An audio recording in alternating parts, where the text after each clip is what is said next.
and set forward peace among all persons through Jesus Christ our Lord. Let us say together the Lord's Prayer. Our Father, who art in heaven,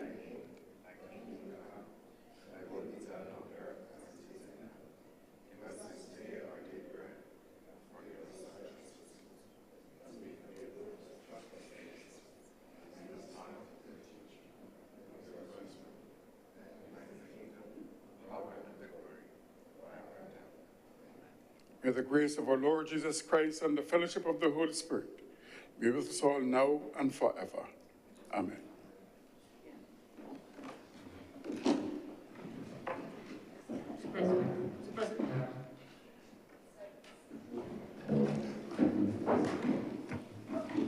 Honourable Senators, before we formally commence our proceedings, we have been informed of the passing of two of our former senators, and former Senator Anderson Morrison and former Senator Arnie Walters. I ask you to join me in a moment of silence in honour and respect of the passing of our two former members.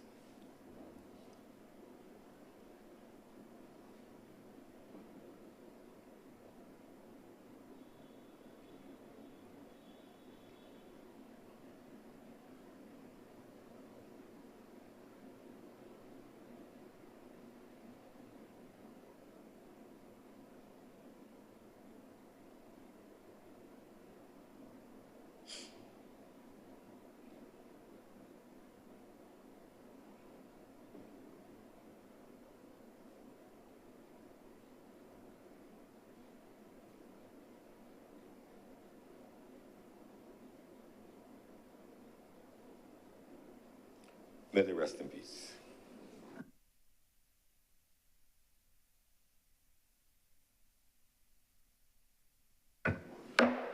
The Senate is in session.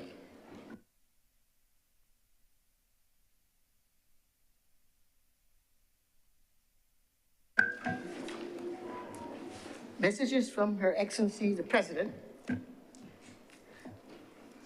Announcements by Your Honour. But we have announcements. We have apologies for absence from Her Honour Senator Thompson, who's unwell, and Senator Most Honourable Ron Walker, who's overseas, as well as Senator the Honourable Chad Blackman. Indications of late arrival from Senator Gregory Nichols, Senator Chris Maynard, and Senator Monique Tate. Minutes. Minutes, we have in relation to our minutes of Wednesday, 15th of January 2025. These are to be deferred. Senator Cummins. Mr. President, I'd like to move the deferral of the minutes of our meeting held on Wednesday, 15th of January 2025. The question is that the minutes of our meeting held on Wednesday, January 15th, 2025 be deferred. Those honourable senators in favour, please say aye. Those against, please say no. Methinks the ayes have it. Those minutes are accordingly deferred. Presentation of petitions. Presentation of papers. Report from select committees. Questions to ministers. Request for leave to move the adjournment of the Senate on matters of urgent public importance. Statements by ministers or parliamentary secretaries. Personal explanations. Motions related to the business or sitting of the Senate are moved by a minister. Senator Cummins. Mr. President, I'd like to move the suspension of Standing Order 45-2 for the remainder of today's sitting. The question is that Standing Order 45-2 be suspended for the remainder of today's sitting. Will those honourable senators in favour please say aye? Aye. Those against please say no. Methinks the ayes have it.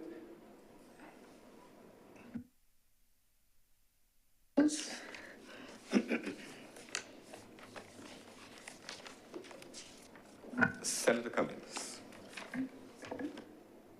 Mr. President, I'd like to move the first reading of the Health Services Amendment Bill 2025 and also the first reading of the Foreign Currency Permits Bill 2025. The question is that the Health Services Amendment Bill 2025 and the Foreign Currency Permits Bill 2025 be read a first time. Will those honorable senators in favor please say aye? Those against please say no. Methinks the ayes have it. Those bills are accordingly read a first time. Public business, sir. Public business is now the order of the day. Sir, order number 10.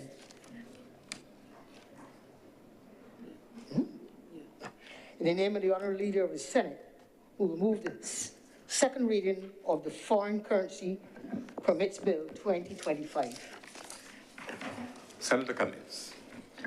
Mr. President, thank you very much. This is a bill that has come up to this honorable chamber originating in our global business sector.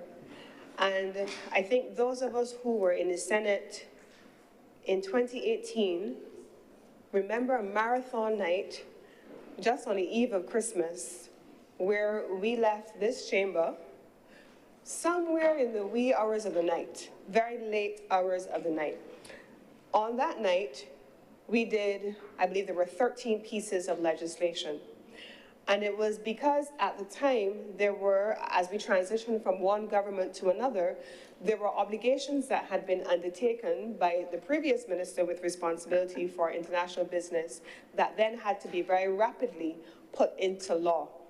And we spent an entire night going through 13 bills. And so for those of us who sometimes are watching the number of bills we do in a day, that was a marathon night on that occasion. And that night came out of, as I mentioned, a previous administration having to implement a series of requirements under the OECD harmful tax practices, specifically the base erosion and profit shifting program.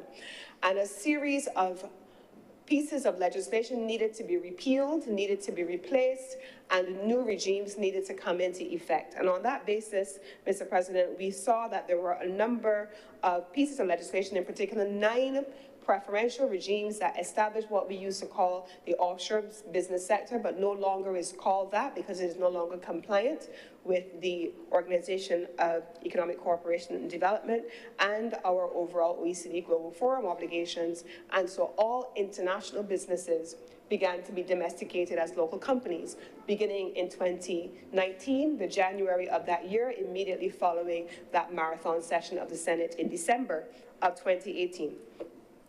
Barbados would have committed under the FHTP, Forum for Harmful Tax Practices, that's what it is, to take a number of actions and to undertake extensive amendments to the overall legislative framework governing that global business sector that I talked about. It was agreed to do a number of things, and these are some of the things that were agreed for the benefit of those that are listening: to remove provisions relating to legislation, including the International Society for Restricted Liability, to repeal the International Business Companies Act. I already pointed out that the notion of an international business company was no longer compliant with OECD rules, to remove the Exempt Insurance Act, CAP 308A, and to remove the International Financial Services Act, CAP 325. Then there were a number of other pieces of legislation that were also removed, and so we had to take a number of actions. I am going to take a moment to just go through what some of those actions were for the benefit of the colleagues. One, we needed to change the wording of our trust legislation. We needed to make changes also under our exchange control legislation. We needed to make some changes under our value-added tax legislation and the Property Transfer Tax Act. During that process, there were 2 main areas that were not included that really ought to have been included, and the action being taken now is to, 1, regularize the sector, as was said in the other place, but also to address 2 segments of the market that qualify to be holders of foreign currency permits, but were not incorporated under the original legislation. So, as I said before, this would have arisen out of 2018 and into 2019. And by definition, a person by law, namely a company, a juridical person in this case, entitled to be called a holder of a foreign currency permit, is a company, this is largely, that earns 100% of their revenue from outside of Barbados. Their earnings are 100% foreign currency and 100% outside of the country. So no local revenue generation at all, 100% outside of the country. Government had a task force. This task force has existed across governments over different times, and so this task force made a number of recommendations as it related to the foreign currency permits legislation. And so, in the first instance, having defined who is a foreign currency permit holder, the trust amendments to the trust legislation excluded trusts by definition, when trusts, as we see in other jurisdictions like the British Virgin Islands, like Cayman Islands, trusts really ought to have been incorporated, and you will see the amendment in the legislation to have trusts now listed. It meant then that with the omission of trusts under this legislation, those trusts that were originally set up as international trusts were therefore no longer eligible to be able to have the benefit of exemptions from exchange controls, stamp duty, indirect tax from VAT, and therefore there were some challenges that we experienced in the sector. You remember I started out by defining what what the foreign currency permit holder looks like, how they earn their revenue, where their revenue comes from, and then the legislation that had to be amended as a consequence of the OECD actions. It meant, therefore, that you had a number of trusts which were then, therefore, called non-resident trusts. They were not considered resident by their registration, as it was at the time. They did not satisfy any of the requirements, but they earn 100% of their revenue out of Barbados. And so the proposal here, quite simply, is to have trusts now included in the legislation under the Foreign Currency Permits Act. Now, this regime started in 2019, and as a consequence, between 2019 and now, this segment of the market has not been able to benefit from the exemptions. Over this time, they have had the levying of 17.5% tax on trustee services on clients who otherwise have no connection to Barbados. If you're earning 100% of your revenue out of the country, then by definition, a local consumption tax ought not to apply. And so the simple thing here is that we want to make sure that Barbados is competitive, because that's where the second part of my presentation is going to go, with Barbados as a competitive jurisdiction. Secondly, we also had another significant exclusion. And the significant exclusion specifically is as it relates to the Customs Act.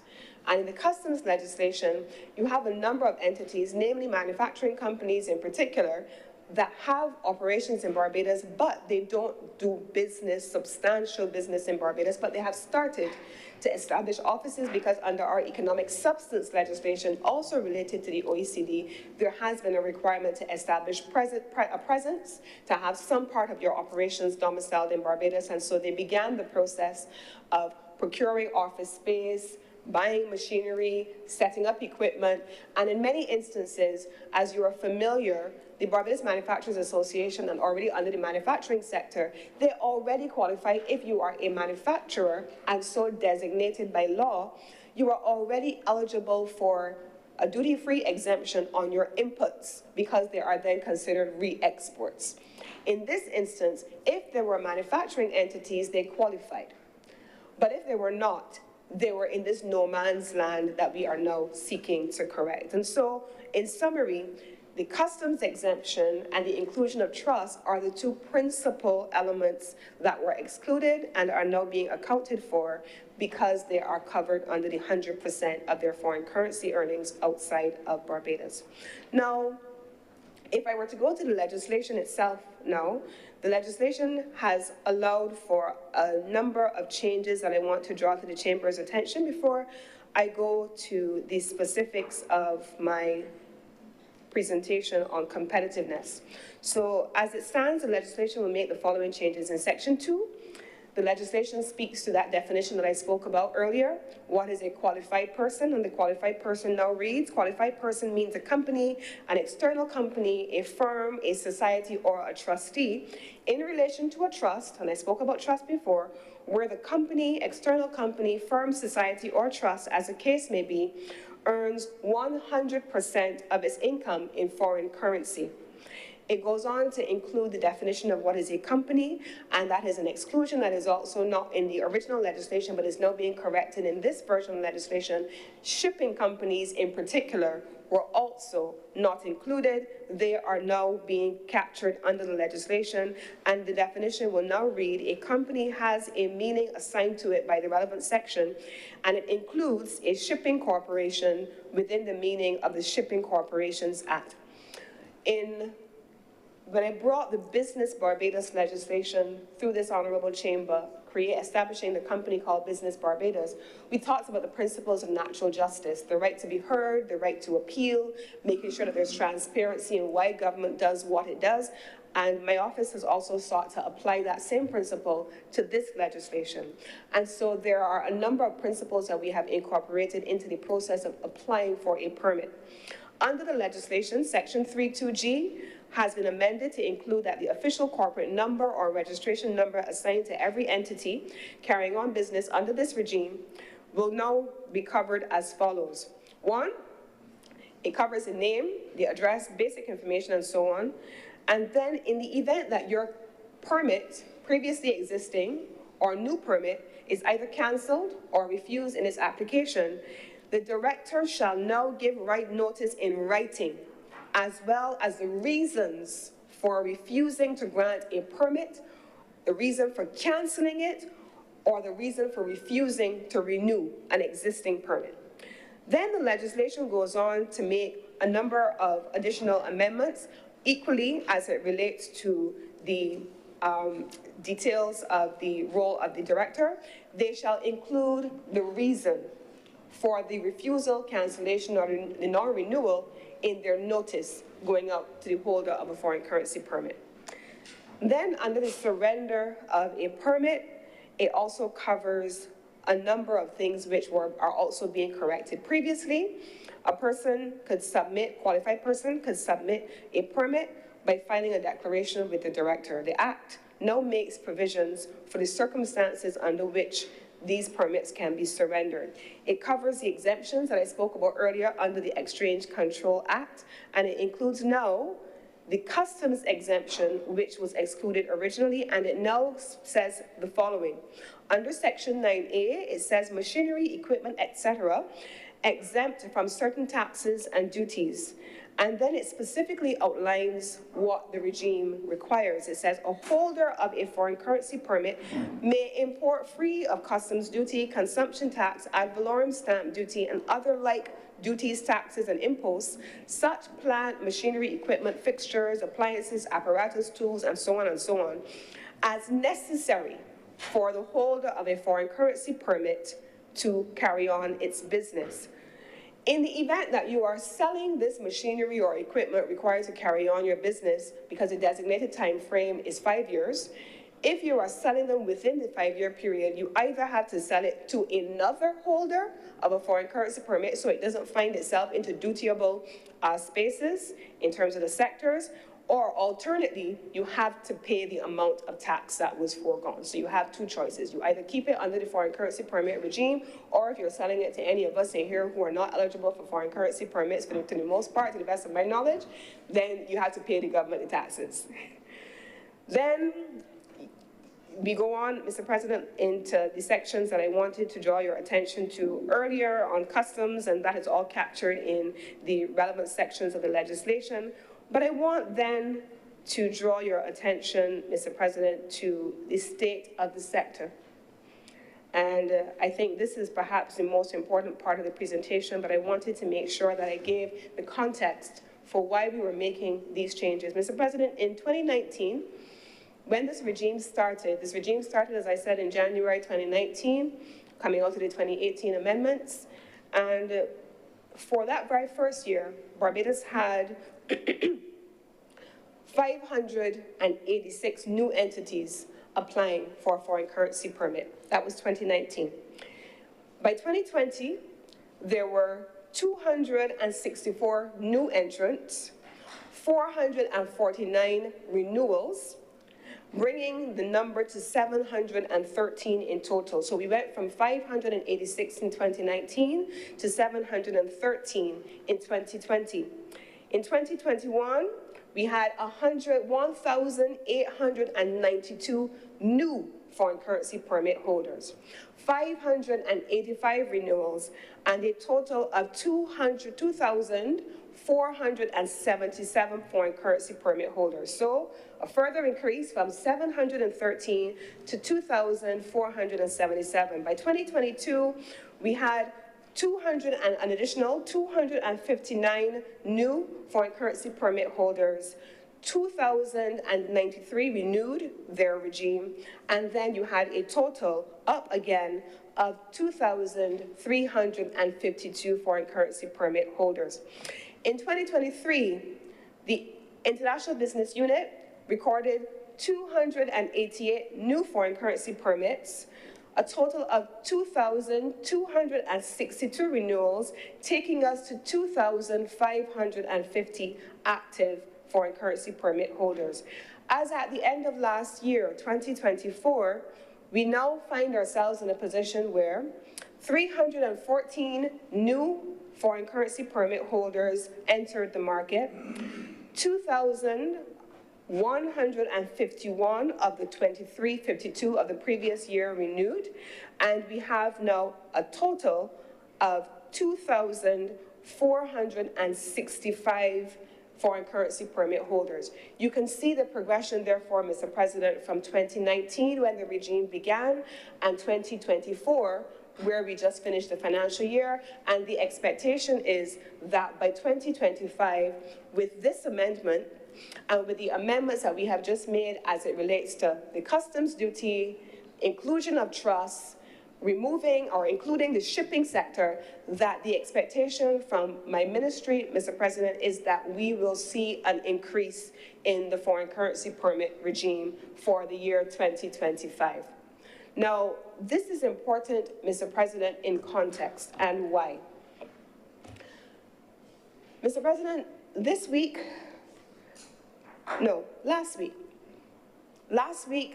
I had the opportunity to chair a process that I believe you have led in a previous incarnation when you sat in this chair. The negotiation of your global regime with bilateral partners under bilateral investment treaties and double taxation agreements. We're now on the cusp of opening negotiations with a number of new partners. There are 4 immediate partners that we are on the cusp of negotiating. The negotiating team is preparing to travel next month to open negotiations with Germany. They will be continuing the second round of negotiations with Ghana, which we completed the first round in November and then into December.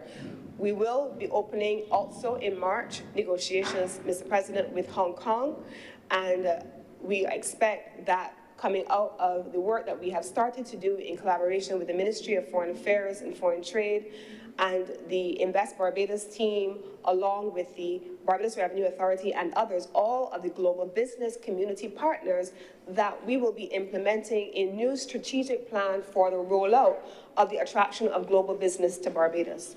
That's one. We've also started the process of looking at the strategic repositioning of Barbados as a global business hub. What are the key things that we consider the mind of business?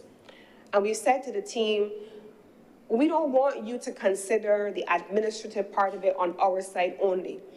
We know what the regulatory parts of it require of us, but we want you to get into the mind of global business. What is the mischief that we are trying to correct?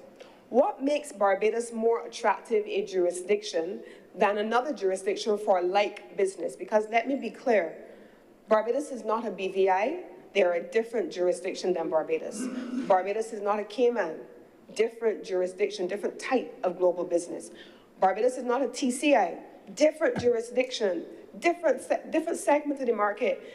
While it's all global business, there are different segments and different niches that we compete in, and we're not in the same space.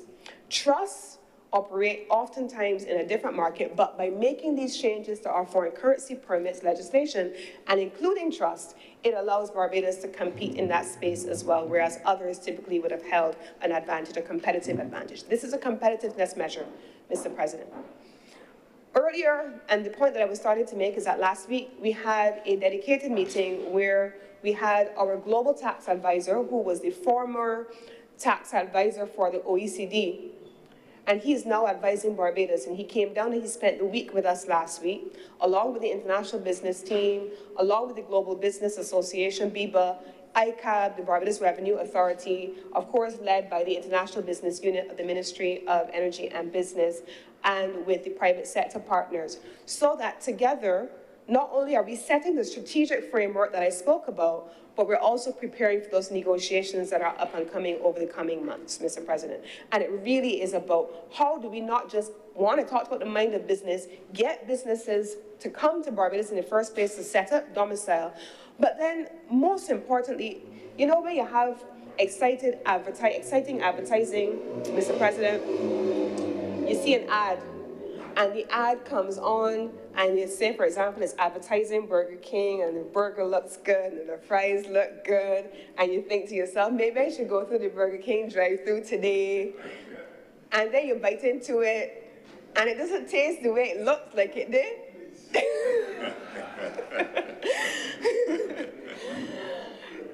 But just an example to tease my Senate colleague, but Mr. President, you want to make sure that when you market something, that what you have marketed, people feel as though you have delivered. And so on the one hand of this country, we cannot be marketing Barbados as a jurisdiction to do business, inviting companies to come to the country to domicile, and then not delivering on the brand promise that we have set up. And so I've spoken at great length in this chamber and in other places about the importance of business facilitation in this country. I have acknowledged openly in this chamber and in other places that business facilitation in this country sometimes can be a real challenge. I have said on many occasions over time that there were difficulties with the institution that we knew as KIPO, and that I acknowledge that both the business community and the staff at KIPO were challenged by the environment within which they functioned, and that it did not deliver on the brand promise of Barbados as a jurisdiction with which to do business. I'm standing here today, Mr. President, having had the opportunity over the last year to absorb the entity that was KIPO into, over the last few days, on Saturday starting, into the new Business Barbados. Business Barbados that we've talked about for the last year, and Prime Minister announced, was created on Saturday. Or rather, I should say the legislation came into effect on Saturday. We took the opportunity on Friday evening to have almost a team building session with all of the staff from KIPO that will be transitioning over into Business Barbados. And we talked about what needed to be in terms of taking fresh guard. Taking fresh guard. Marking a line in the sand, covering it over in cement, and starting fresh. Coming with a new vision. Coming with new operational procedures. Fixing small things that are right in front of you that don't need no real big law thought process to resolve. Right, Mr. President? And we had that last session with the team, and I want to say that I am so privileged to lead a team that is excited, eager to make some of the changes. As we sat in that room with the team, yes, on Friday evening, closing off a new era and committing to starting a new one, the enthusiasm of those officers was overwhelming. Minister, we can make some recommendations, we think we should do this. When we finish this meeting, we have some things that we want to recommend that we can do differently. They too want this change. I'm saying to Barbados that the staff know at the new Business Barbados, they want this change. So Monday morning, I walked into Baobab Towers. And as I walked into Baobab Towers, Mr. President, one of the officers who had been in the meeting on the Friday, she popped out, "Are you looking for Business Barbados, miss?" And I said, "No, I wasn't here to y'all." And then I walked a little further along the corridor, and another one pops up, "Welcome to Business Barbados. Can I be of assistance?" And they were just so excited because there is a new customer-facing, customer experience orientation that has been designed and inbuilt into the Business Barbados model. It will take some time. We're talking about change management, we're talking about a culture change, we're talking about a step change. It's a huge step, and it will take some time. And I ask for the public and for each of us to show a little grace when dealing with the members of that team, because even as we are frustrated, they too, and I've said this before, have been frustrated, but they are committed to delivering change and to finding solutions. And so the first board meeting officially was held on Monday, and they spent, I believe, 5 hours in that first board meeting, a lengthy board meeting, making some critical decisions on the first orders of priority for the company. And I've given them some marching orders as minister in terms of policy. And these are the following things. And I want to say this here because I've said it in another environment. The business of business facilitation and protecting brand Barbados and delivering on that brand promise is not the custodian of only the government of Barbados. It is for all of us to address, and it is not the custodian only of CAIPO. And so we have undertaken the following high-order, first-order priorities. 1, how difficult is it for us to navigate other government agencies as well? In this legislation, the exemption for customs that was not there made it extremely difficult, because then members who were otherwise eligible for foreign currency permits had to wait for the Ministry of Finance to grant the waiver. And while they were waiting for the Ministry of Finance to grant the waiver, the goods were sitting, waiting to be cleared, but they couldn't do anything with it without the finance waiver. We need to be able to break down, deconstruct, and reconstruct those processes to make them easier for people to do business. We've spoken also about engagements with other government agencies, the BRA, National Insurance Scheme, Customs Department. How do we break down, deconstruct, as Prime Minister always says to us, and reconstruct those processes? Now, we've done a deconstruct and reconstruct for CAIPO. We've done a business process re-engineering process for CAIPO. We now know what needs to be done vis-a-vis the legislation for CAIPO, but we now need to have an all-of-government approach to deconstructing and reconstructing, so it is much easier for people to do business with the state. But I put the state up first because we must lead by example. But I took the opportunity last year at the Institute of Chartered Accountants annual general meeting to say to them and to the business community gathered there, business facilitation is not only about business with the state either. It's not only about regulatory compliance. And I took the opportunity to say then, as I will say here, delivering on the brand promise of Barbados and ensuring that Barbados is a place where businesses choose to do business is also for accountants to ensure that we are able to get management accounts and audited financial statements and on an annual basis in a timely manner in order to be able to satisfy governance requirements. It is also important for us to be able to dissect what is going to be important for what type of transaction and how do we break down those processes and make them more easier to access for people. It is also about, Mr. President, how long it takes to complete legal transactions. It is also about how we get legal transactions completed in a way that allows for us to close transactions. It is also, Mr. President, about how long it takes for us to be able to close deals once conveyances and all those things have been completed. How long does it take to complete these things? That is a part of business facilitation, Mr. President. We talked a lot about the banking community. How long does it take to access a loan? How long does it take to open a bank account? The business of business facilitation and delivering on the brand promise that is Barbados as a place to do business is all of our business. It is a business, it is the business of the government of Barbados, it is the business of the private sector and the professional associations of Barbados, and it is the business of the service providers who are intermediaries along the way. The business of doing business is all our business. And so one of the first order priorities for the first quarter of this year for Business Barbados is the development of standard operating procedures and service level agreements with a number of main private sector partners, namely the accountants and bankers and all of them, to be able to figure out how do we break down antiquated processes, excuse me, make them easier, excuse me, how do we break down antiquated processes, make them easier for people to navigate while still complying with our compliance obligations. One of the things that I said in a meeting this week with another team was, it's easy for all of us to look at everybody else. So everybody knew the problems with KIPO because everybody experienced it. And we're clear, we own them. But let us look also at the ecosystem that surrounds doing business in this country. And that ecosystem is public and private sector, and it requires all of us to elevate our game.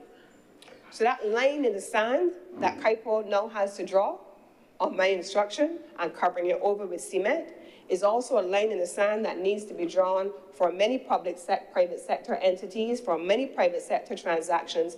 And we are committed, this is not a blame game, we are committed to working with each of those partners to see how together, working towards the same goal, we can collaborate the same way we did a business process re-engineering process for us.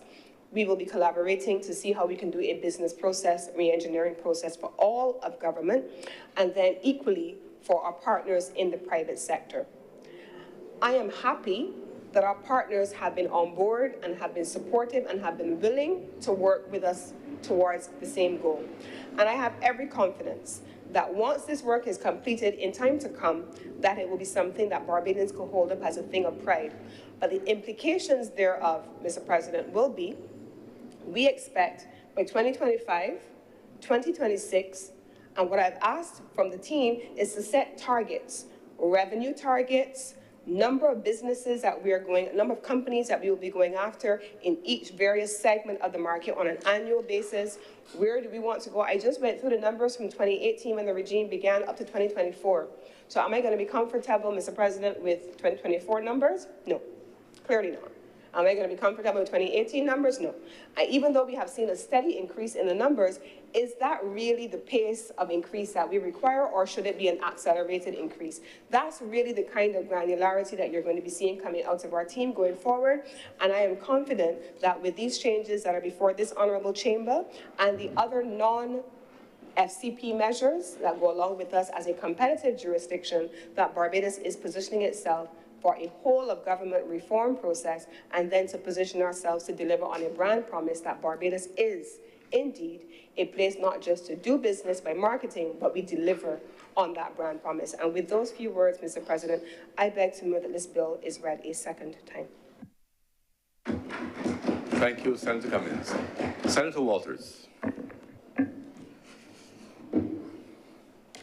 Good morning, Mr. President. I'd like to contribute briefly to the foreign currency permit bill that is before the chamber. And I first would like to commend Senator Cummings for a thorough presentation as it relates to giving us in the chamber, giving Barbados the comfort that Barbados is still pursuing rigorously global business. It is very important to our existence. And as you know, we need the foreign currency because we import most of what we use in Barbados. And so the opposition supports the bill in theory, Mr. President, as it relates to the pursuit of ensuring that there is an ease in terms of the persons who are qualified to access these permits, and the benefits in which they get the permits should be hassle-free as well, and should be fair across, and should be a level playing field across all the sectors that fall under the regime. But while we commend the work that has been done in the, I will use the word, the global business sector under the Ministry of Business, and it seems, based on the numbers here, that we have seen significant increases in the foreign currency permits. In other words, more persons are doing business and we are in a position where we are earning or have the ability to earn more foreign exchange for our country. It is still important that we look at this from a holistic perspective, Mr. President, and we don't have all this hard work going into trying to drive business in which will bring us foreign exchange, tax revenue in foreign currency, but also that we also safeguard what we have and look at other areas where we are using foreign exchange or where we are not earning the foreign exchange that we should as a country. So while we support the bill before us today, just want to raise just a few questions and just to really share some information as it relates to the foreign exchange position of the country, as it relates to where we are, and some of the challenges that the country still faces, and some of the things that the government must accord some priority to. And as we speak about foreign currency, the first thing I would raise here, Mr. President, or highlight, is that our merchandise trade balance is widening. As you know, we continue to import almost even more than we've imported in the past, and with the prevalence of inflation, that only makes it worse.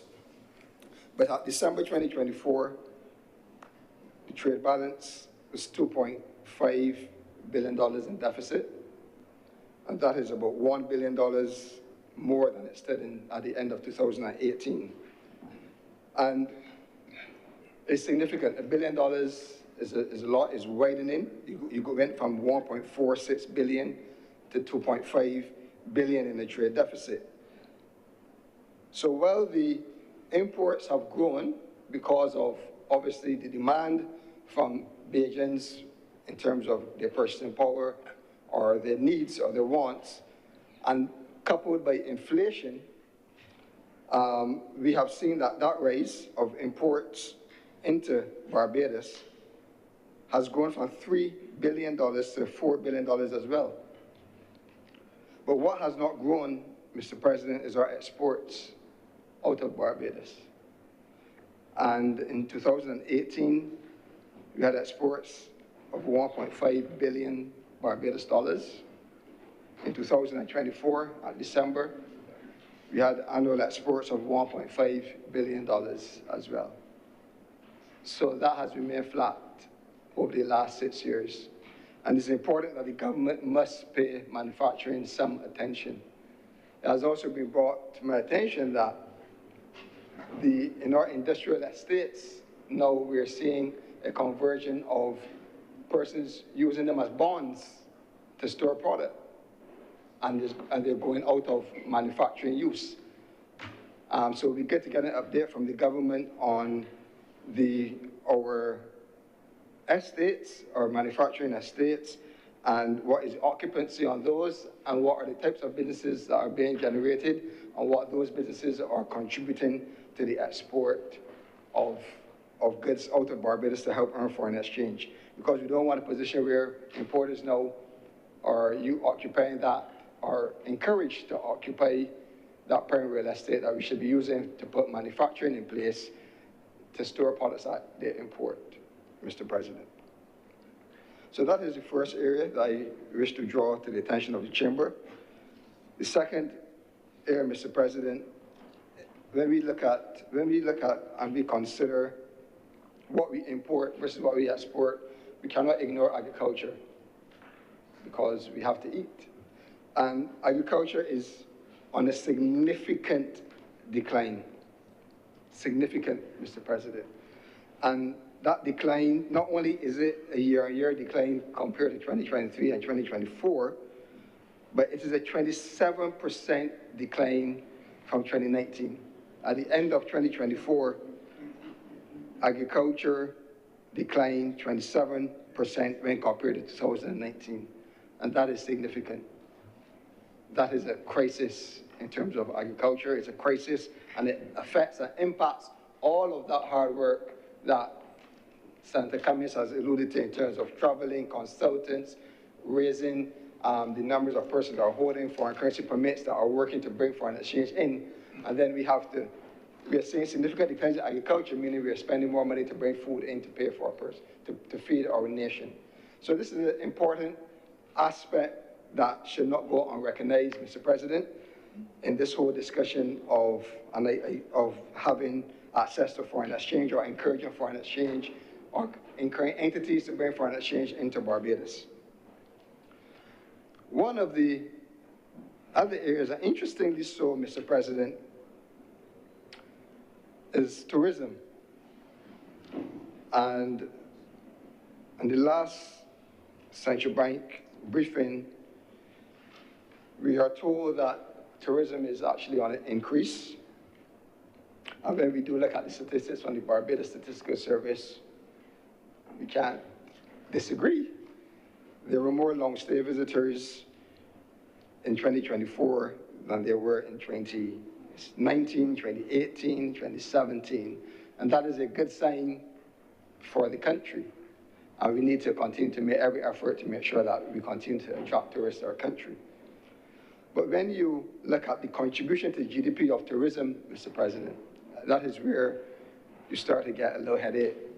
It is worrisome because although you're seeing an increase in the number of stay-over passengers to the country, you're actually seeing a decline in the contribution to the GDP of tourism. So on one hand, you're seeing an increase of tourism, persons coming into the country, but you're not seeing that increase in contribution in terms of what those persons are contributing to our gross domestic product. And when you do a correlation between the two, Mr. President, it tells you that the contribution per long-stay visitor has moved from $141.34 in 2019 down to $99.91 in 2024. That is a decline of 29% in terms of the long-stay visitors' contribution to the GDP and tourism. Just for the record, those last stats are from what was the source of the figures that you're quoting? Sorry, Mr. President, the source of the information I'm referring to is in the Central Bank report of 2024. The annual report, or which? No, the Q4 report. The last report I was... Quarter four. Thank you very much. So, Mr. President, while we consider that we are getting more visitors, we are also seeing a decline in the contribution to GDP. We've seen a significant fall off from the spend or the contribution per long-stay visitor to GDP, going from $141.34 in 2019 down to $99.91 in 2024. And this is information coming from the Central Bank of Barbados, Mr. President. We're also seeing as well that the average number of days that passengers stay have reduced.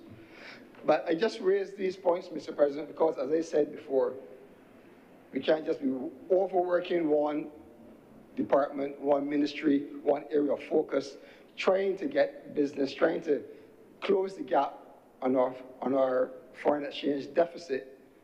And then on the other hand, we are not paying enough attention to some of these details that have the ability to contribute significantly to our ability to earn foreign exchange and the ability for us to retain foreign exchange or not to spend foreign exchange, as is the case with agriculture.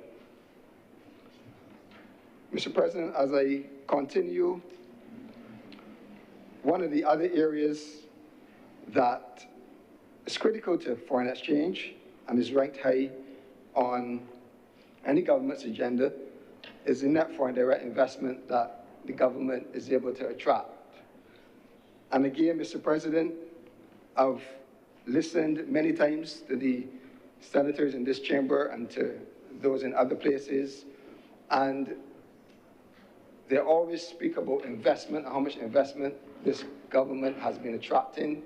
and how well they are doing in terms of increasing investment and new projects and construction boom next year and so forth. But when you look at the net foreign direct investment as reported by the Central Bank again, Mr. President, in 2018, the net foreign direct investment was $464.8 million.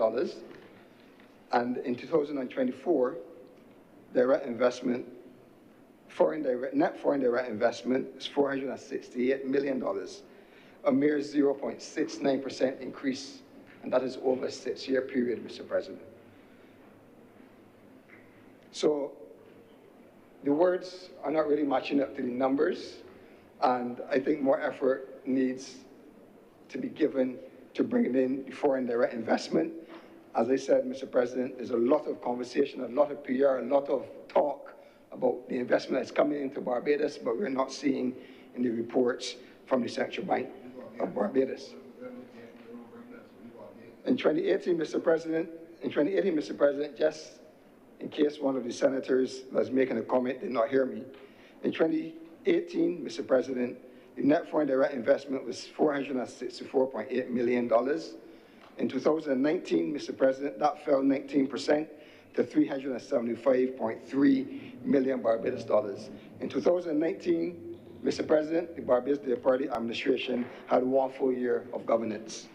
In 2021, Mr. President, that amount was $417.8 million. In 2023, it was $449.8 million, all below the amounts in 2018, pre them coming to office, $464.8 million, just to clarify for Senator Nichols, who is murmuring in my ears, Mr. President. Mr. President, the final area that I wish to highlight as it relates to managing our foreign reserve situation, our foreign currency situation, is our debt position. And it must be noted, Mr. President, that the government has taken a policy of shifting away from domestic borrowing to external borrowing. And the external debt, Mr. President, of the government moved from $3.3 billion between 2018 and 2019 to $5.6 billion at the end of December 2024. So that's a $2.7 billion increase, and that is in external debt. And you know, Mr. President, that we have to pay that back in foreign currency.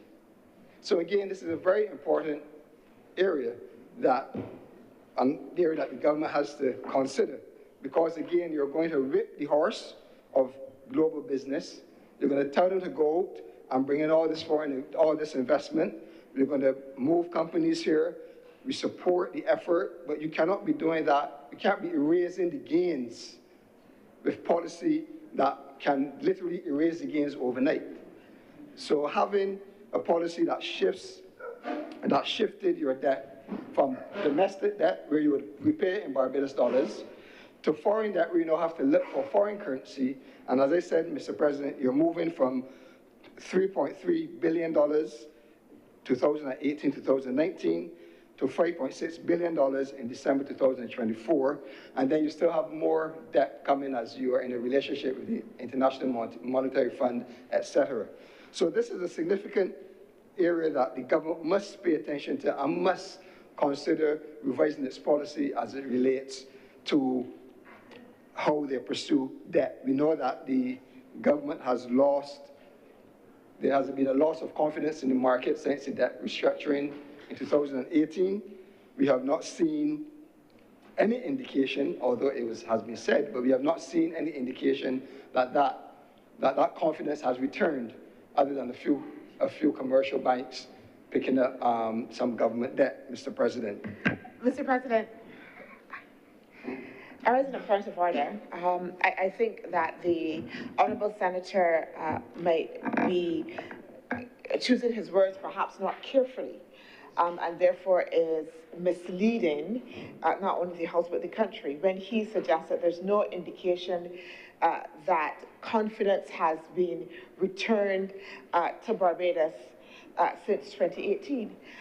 Mr. President, as far as I am aware, Barbados has been removed not only from a number of grey lists in terms of emphasizing our compliance, but two as well, we have also recently as well been upgraded from where we were on several by several rating agencies. I'm a little bit unsure. The same central bank report as well also indicates that there has been growth. So Mr. President, I'm struggling a little bit because I really would like the honourable senator, as much as he needs to make his points, to be truthful to the facts as they are. Thank you, Senator. Please continue, Senator Walters. Thank you, Mr. President. Mr. President, very often when I am speaking, I find that persons have to raise on what they consider point of orders that no one else understands. It's not even a point, Mr. President, and they're not listening to what I am saying. Mr. President, I said that it is clear there's no indication that the confidence in the domestic market has returned. Mr. President, I am saying the domestic market has returned. I am saying, Mr. President, that having the government force a bond issue on public servants to buy them off the next month is not confidence, Mr. President. I am saying the central bank having to print money over in 2023 and 2024, over $200 million to support the government's agenda, Mr. President, is not investor confidence, Mr. President. So I am saying to you, Mr. President, that the policy of the government and the shift from borrowing locally to borrowing externally has a negative impact as relates to us trying to manage what little foreign exchange that we earn through tourism, which, as I said, the gross domestic product's contribution is in decline, through agriculture, where agriculture is in significant decline, and we have to import all sorts of food that we eat. So, Mr. President, it's very clear what I am saying, Mr. President. And as I continue to wrap up, Mr. President, I encourage Senator Cummings and her team to continue the good work that they have been doing. Based on the information provided, they have made strides in terms of increasing our ability and maneuvering through the storms of the global environment, financial environment, and we're happy to see that, but it cannot be eroded by bad policies in other areas of government, Mr. President. So as I said, Mr. President, Mr. President, agriculture is on a decline by 27.5% when compared to 2019. Tourism, although the numbers are up, we are seeing a reduction in its contribution to the gross domestic product of our country, where the tourism contribution per long-stay visitor has decreased by 29% over the last 6 years, Mr. President. So, Mr. President, with those few words, I'm obliged. Thank you very much, Senator Walters. Senator Kevin Boyce. Thank you, Mr. President. As I was listening to the debate and the contributions that shortly concluded, it reminds me sometimes of a trial, sir. And when you are in the middle of your point, your colleague, like Senator Nichols, would get up and raise an objection. And the objection sometimes is for the purpose of clarifying or to indicate that you're taking the judge somewhere that the judge ought not to go. But sometimes it's also done to throw you off your stride. So one must be mindful when objections are raised, wherever they are, that it's just simple to deal with them by continuing to move forward. Now, sir, for my part, in considering this bill, I think that I don't know if I join with my colleague who just spoke in reference to the situation as to the foreign currency reserves. I believe that the statistics, for what they're worth, show that we have high level of foreign currency reserves. What I believe, however, has been questioned is how we have gotten these high level of reserves and the attendant cost of maintaining the level of reserves. But for the purpose of the metric, and we always talk about how many weeks of import cover, my understanding is that we have quite a lot. There are economists, there are politicians, there are statisticians who talk about, well, you know, even though you have that, it comes at a certain cost. And I believe those who are able to speak on it can elucidate that point further. From my perspective, though, Mr. President, foreign currency, and we understand the purpose of the bill to facilitate the government's international business objectives, I think foreign currency in Barbados and the concept of exchange control has always been one of those topics which, not sexy, but essential to our stability. And it is a tedious consideration for foreign currency and exchange control, especially, as Senator Malu would indicate, for the purposes of purchases, where you have to bring the money in, you register, so that when you get the money out, you're able to get it out because you have the control of what's coming. That sometimes takes a while and causes hiccups. But we see the benefit in this tedious exercise by seeing how we're unable to avoid the pitfalls that we see currently being encountered by our neighbors in the Caribbean. What, however, is interesting is that while some to the south may have a situation where there's a dearth of US currency for whatever reason, others to the north, with liberal access, have a situation where there is a lot of US currency, but then you're dealing with a local currency that is somewhat low or very low. So it's a balancing act that is maintained. As I said, it's not sexy, but it serves a purpose for the concept of stability. Now, stability and profit, two separate things. Sir, the central bank, we have seen, has taken initiatives to make the purchase of foreign currency somewhat easier. There's a portal. They have advertised the portal. It's on social media. You can go and you go onto your portal and you indicate what you want your currency for and you utilize it. I have never used it. My wife does because she does the spending, foreign currency.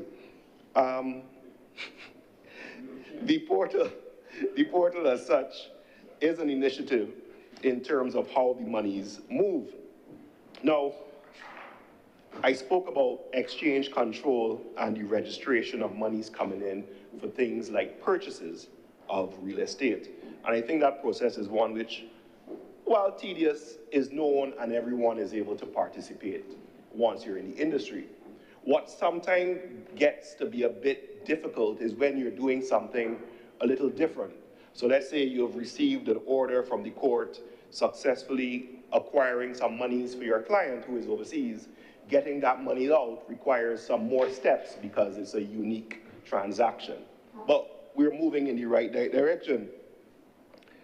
I've also seen, sir, that there's an increase in the ability, I believe the legislation and the regulations were promulgated to allow Barbadians to hold US accounts a bit easier than it was some years back. Indeed, it is a sign of, and I heard a conversation about investor confidence. There was a question when at one time how many US dollars were actually being kept in the island, but we don't have a metric for the measurement. And I do enjoy the discussions as to whether investors are confident and what is the empirical evidence, and I like the reference to the various agencies, and those agencies have been dismissed by certain political parties, but it shows the dialogue, sir, and the different ways we view what we describe as something as confidence in the market. Now, sir, I see this legislation as an attempt and a continued attempt to improve the ease of business in Barbados. Now, that being said, sir, the process is still burdensome and time-consuming, and something which the minister who spoke to lead off the bill has indicated quite clearly. The need for foreign currency is really driven, in my mind, sir, and this is without any economic basis or training, by two things. We're either using it in the spending category, where as Barbadians we want certain luxuries or we want certain things that make life a little easier, comforts.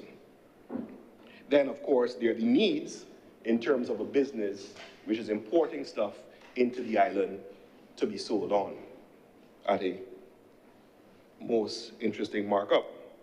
And then, of course, we have the educational aspect where Barbadian citizens send their children overseas and need access to foreign currency to pay the bills. Another need, sir, is, of course, to invest. And we have to ask ourselves, why do Barbadians need foreign currency to invest? And the reason is this, that if we turn on our TVs and we watch the news and we see the report about the trading on the Barbados stock market, we could almost repeat it by rote, like when we describe the weather and the height of the waves with fear to scatter showers and waves medium, whatever, 1 point something meters in open areas. When we look at the dearth of investment opportunities, and while we welcome the initiative of the government with regard to the concept of the unit trust, as was stated in another area, sir, the fact is that there is a need for Barbadians to seek foreign currency to invest within the region. Because if you want to go and invest in, let's say, the Jamaica stock market, which is very active, you need to get the currency. If you want to go invest in the Trinidadian stock market, which is very active, but the dividends coming out as a different thing, you need the foreign currency. So there is an interplay between this less sexy mechanism, foreign currency regulation, and the need of Barbadian citizens, the wants of Barbadian citizens, and the requirement of Barbadian citizens if they wish to invest. And as the minister has indicated, quite frankly, doing business in Barbados is not easy, and it takes so much patience. I would like to consider myself a somewhat knowledgeable investor,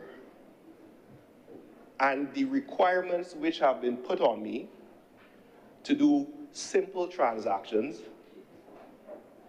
have left me in almost a Zen-like state, because that is what is required to deal with all the requirements, what you have to produce. Currently, I have an institution which has 3 forms of ID. 3 forms of ID. My ID card, my driver's license, and my passport. And they said to resend the passport because it was a little blurry. We then have the situation, sir, of while we're doing all of this in terms of how things take and what are the requirements that things take, we got the AML and the KYC, which we know we have to do, but the process of doing it is not easy. When I onboard a client and I have to send the instructions, and before I do anything, I have to say, fill out this form and let me know who your banker is, and your banker got to verify that he know you from Adam and give me the history of your transactions. There's some people who say, well, that's too much. So how do we find this balance in terms of business, investment, and ease without making it a free-for-all? Because you don't want a situation which they have referenced in past debates of people turning up in your office with a suitcase full of cash, walking up to a bank teller and depositing hundreds of thousands. You just come in the island for a day on a cruise ship. So too far left is right, but doing business in Barbados is not easy. Even closing deals, I heard the minister speak about the fact that we all must play a part, and that's true. But the reality is, all the vision and all the ideas, sometimes we sit in here and it's almost like an echo chamber. And I'm glad to hear the concept of the enthusiasm of the members of Business Barbados, and I wish the government luck. But you see this thing called execution? you see this thing about execution of what is to be done is a whole different ball game. And when you're doing something new, you're going to get resistance because it's changed. I had a conversation with and I will not call the name, but I had a conversation where in trying to get a certain transaction done and listening to the dutiful public servant on the other end of the line, I just knew to take my deep breaths and sip my tea. And we still didn't move forward. So I wish the government and the country all the luck it can get in business Barbados. All I would say is that when you're putting sand and concrete, you may want to put a little rebar so the foundation stays strong. Now, on a somewhat tangential but relevant portion of the debate, I think it would be remiss not to have a conversation or to have a conversation about foreign currency and licenses and international business and trust without mentioning the rise or the resurgence of the crypto market. I think now with the benefit of hindsight, we missed the boat in terms of where we were as a country in dealing with crypto. Sir, there was a paper done in 2015 by the Barbados Central Bank, Jeremy Stevens and Winston Moore on the Central Bank website, sir. The reference is there. 2015 is the article, positing whether or not a portion, small portion, of the Barbados Stability Reserve for the central bank should be kept in crypto coins. Bitcoin was the one that was utilized for the purpose of the example. And the concept and the metrics and everything was laid out as to why. But it's something new, especially in 2015. And now with the benefit of hindsight, we see where that could have been. SAB 121 was repealed, sir. That's the American restriction against investments in crypto and banks holding crypto assets. It's a field day. It's a field day. There was a time when there was an institution where Barbadians could have walked in and given their local fiat and purchased this thing called Bitcoin. For whatever reason, and the benefits and the risks were understood, that was stopped. And we understand the concept of banking and what's the term, sir, and related bank transactions and the risks that occurred. So while there are digital currency initiatives which are ongoing in terms of producing local stable coins and every central bank and ease of doing business, it all ties in relation to the ease of doing business and moving money from one area to the other. It takes too long. The concept and the promise of digital currency is that it can be done quickly, it can be done safely. And now with the fact that the new world order, the new world order is embracing it, I think it's time that the government has a serious relook as to how we can position ourselves. Because quite frankly, sir, when we hear the rhetoric and we see the policies which are coming forth and we see the variation, it is somewhat concerning. So not only is it a question of doing business, and not only is it a question of foreign currency, and not only is it a question of compliance and taking part in international trade and best practice, but there has to be a consideration of stabilization for what is coming. Sir, that 15% international, the whole world going tax, who knows where that will be when we come back to debate in this chamber. So all the steps that were being taken in a certain direction may have to be adjusted. But those are just my musings, sir. At the end of the day, the legislation makes sense. The objective is clear. Thank you for the opportunity to make my contribution, Mr. President. Thank you very much, Senator Boyce. More speakers? Senator Maladou. Thank you, Mr. President. Sorry, Senator Morris, I hope I did not rise ahead of you. I didn't notice you. I would have yielded to you, sir. But I won't be long. 3 quick points, Mr. President, on this matter. I had really planned to make one, but it seems that my fellow senators have made me think in a couple other directions, and that's where I think often these debates are useful, where they bring points of view that I myself hadn't thought of. I'll start with the one that I had wanted to make just very briefly. First of all, I support the amendment. It is, in fact, fixing something that we shouldn't have gotten wrong in the first place. The purpose, when leader of government, but this explained to us when we changed from the previous IBC regime to the current regime, was that those businesses would be in no worse position after the changes were made. But unfortunately, in this one area, they were. But sir, I just want to use this as an example to make the point that I have made a number of times before. When you have an uncompetitive economy, you have to have laws to make you artificially competitive. And when we get this wrong, and we make a mistake as we did here, and we left one small aspect out, we fall back to the natural state. High duties, high taxes, uncompetitive. So we have to come back and we have to fix it. For me, the solution to all of these things has always been, let us have a naturally competitive environment so we don't have to put artificial measures in place to make us competitive.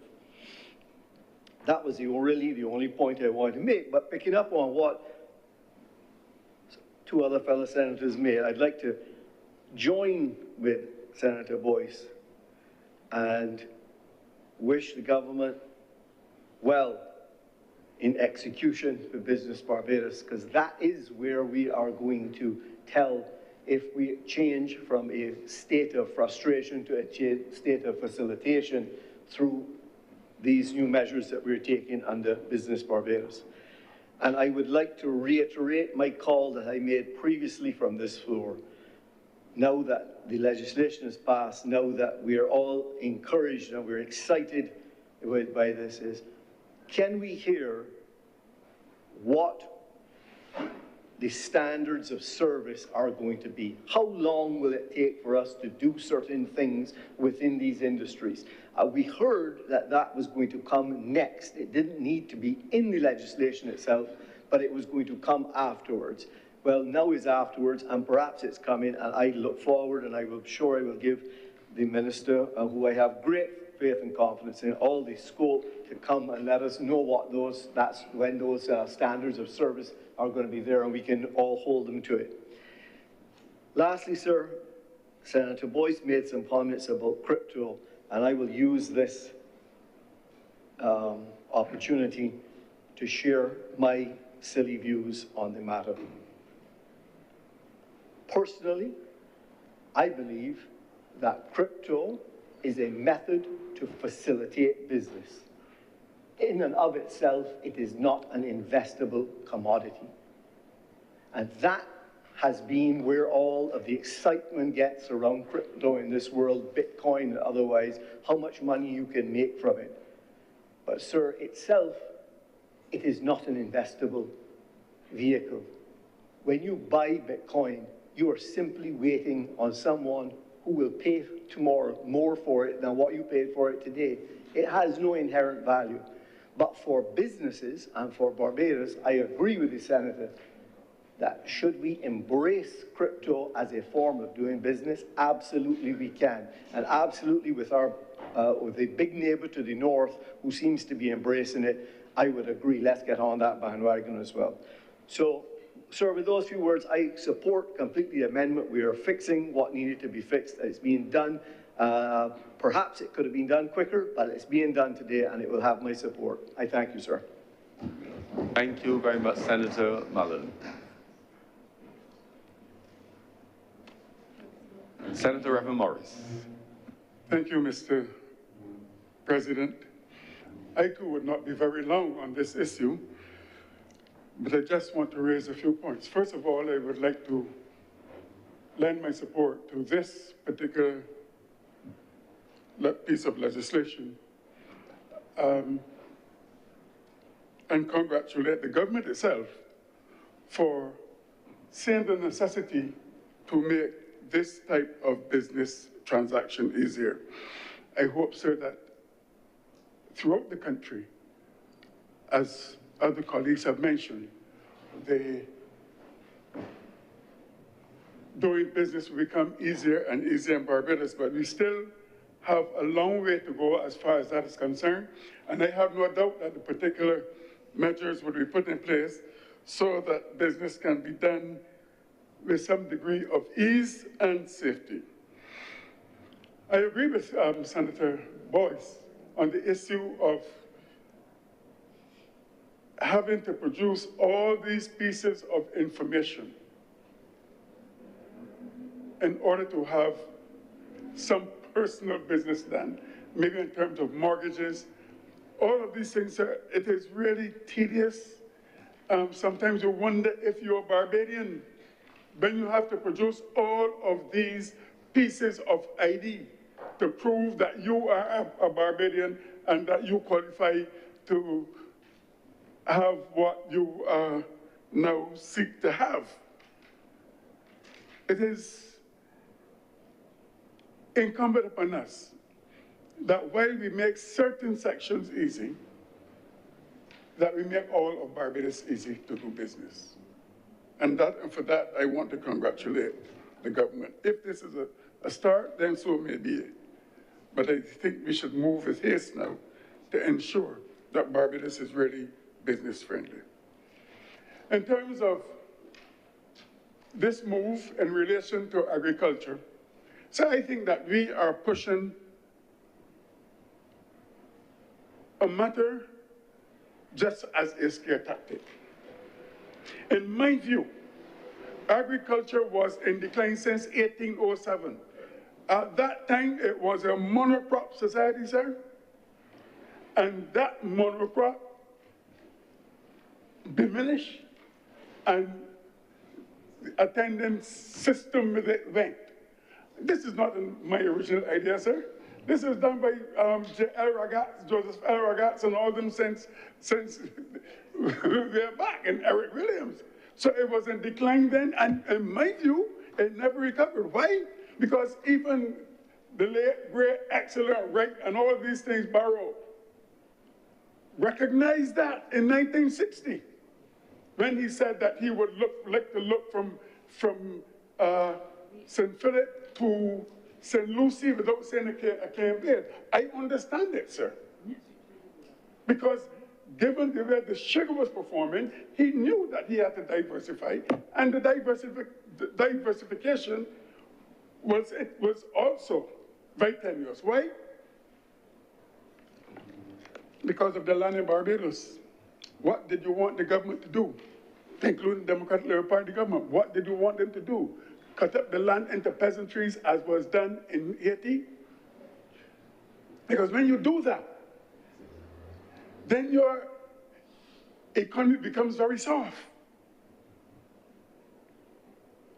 Peasant farming and peasant agriculture will not suffice a country. And there's all this talk going around about land. 1 minute we want the land for agriculture, and the next minute we want the land for housing. And we've got to make up our minds. But I have always been of the opinion that land should be used for its highest economic benefit. It has always been that way. It is okay to talk about agriculture, sir, but in the larger countries, agriculture is subsidized by the governments. Can the government of Barbados agree to subsidize agriculture to the extent of other countries? The last thing I want to speak on, sir, is this whole matter, because it comes up in here every time there's some attempt to improve either doing business or to improve the economy of Barbados. It comes up in here about debt. May I inform the authorities, sir, or those who, the protagonists of this view, that Up to 2018, the economy of Barbados was small in comparison to what it is now. The economy is larger. The question that we should be asking, can we manage our debt? The evidence suggests so far that we are managing that debt. And I believe that these statements that are made in here should not go unchallenged. That is the debt part of it. But there's another issue that was just raised, that the government has made a shift to international borrowing, but put that into context, sir. Put that into context or what some people refer to as exigence. Put it into exigence, sir. There was a shift to international borrowing because the Democratic Labour Party had brought this country to its knees. They could not borrow internationally. They could not even borrow locally. They had to borrow from the central bank and the national insurance scheme. These are the places they borrowed from. So don't come and tell me today. Huh? Huh? Don't come and tell me today that we are borrowed about the borrow from the international market as opposed to the local market. At that time, sir, the government could not borrow from the international market because of the downgrades. It would have been too expensive, and nobody was going to lend the government the money. So when we talk about these things, talk about the context. And right now, we are getting loans from the IMF at 2%, lower than we will get it from banks, sir. And these are the things that were omitted. And I believe, sir, that rather than run attempt to make Barbadians to be so scared and afraid, that we should always put things in the context with the truth. With the truth. And I hope someday that we in this chamber will be able to debate truth. Truth! Because we see what is happening now in the world, and I'm hoping that sometime we'll be able to debate it. And I hope that we can maintain our standards of not trying to fool a public. Make a public so scared they're afraid to do anything. I thank you, sir. Thank you much. Thank you very much, Senator Reverend Morris. Senator, the Honorable Lyndall Nurse. Thank you, Mr. President, for allowing me to have a little intervention into this debate. And I join the chorus in saying up front that I support this bill. I recognize, of course, its importance in terms of facilitating the operations and the efficiencies of those companies which operate in the international financial services sector. Of course, we really shouldn't be talking about international financial services sector companies and so on now, because we have gone through the process of leveling out the playing field in terms of taxes and several other issues which had created problems for us by dealing with the OECD and the EU and so on. So we are all effectively local companies, although some are operating, or I should say trading, perhaps entirely in the overseas, offshore market. But yes, it is important if a company, and it makes sense, if a company is generating 100% of its revenues and its income from foreign currency, why should it have to then, at the end of the day, go through the tedious process of getting permission to be able to repatriate or to deal in normal trading and getting that various permissions to be able to operate efficiently. So I think that is certainly important. And I think government, of course, we have been saying for the longest time, look, government has to find some alternatives to tourism.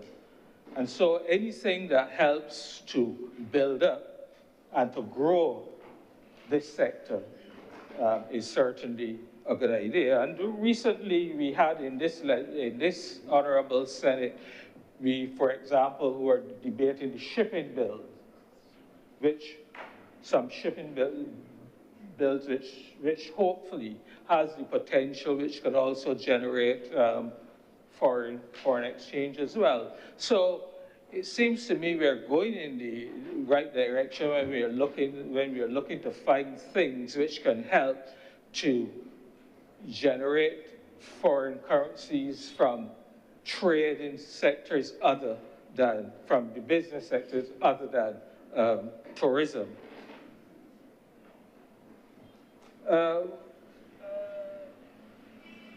One of the things I would like to see, and I believe it was mentioned by Senator Boyce, deals with really the ordinary citizen wanting to go and wanting to get hold of, from foreign currency for travel and so on. I, for example, got caught in the system pretty recently, probably about a month or two ago, where you wanted to travel. And as usual, I went to the bank and to get some foreign currency. And they said, but have you made an application through the portal? And at that time, to be honest, Mr. President, I really wasn't familiar that this system had now come in. What I'm saying is, I think that we have been boasting for quite a while now that, our level of foreign exchange is at such that it does not create any issues in terms of being able to service our foreign debt and so on.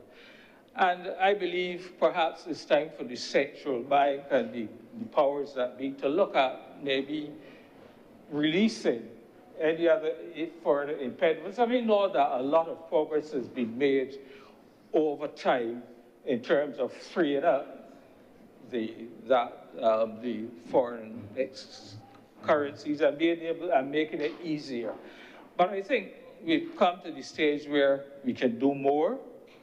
I think we should allow the banks to completely take over and run and manage the foreign currencies so that it makes life that much easier for all of us who from time to time may need to, have a little foreign currency when we travel. I think, for example, it just crossed my mind, perhaps we could even encourage the employees, and we know that we have a fairly significant number of our labor force who work in the international financial service sector. Why not encourage those companies to pay them in foreign currency? Is that possible? So that they themselves, the local staff, would then begin to build up foreign currencies as well. And, we can put them in, they can put them in the bank, they can bank them, and, when they have to travel or otherwise, they have their own accounts from which they can draw down and so on. And so since, it is, for what it's worth, I'm throwing it out as something we could try to encourage the businesses in the offshore sector to do.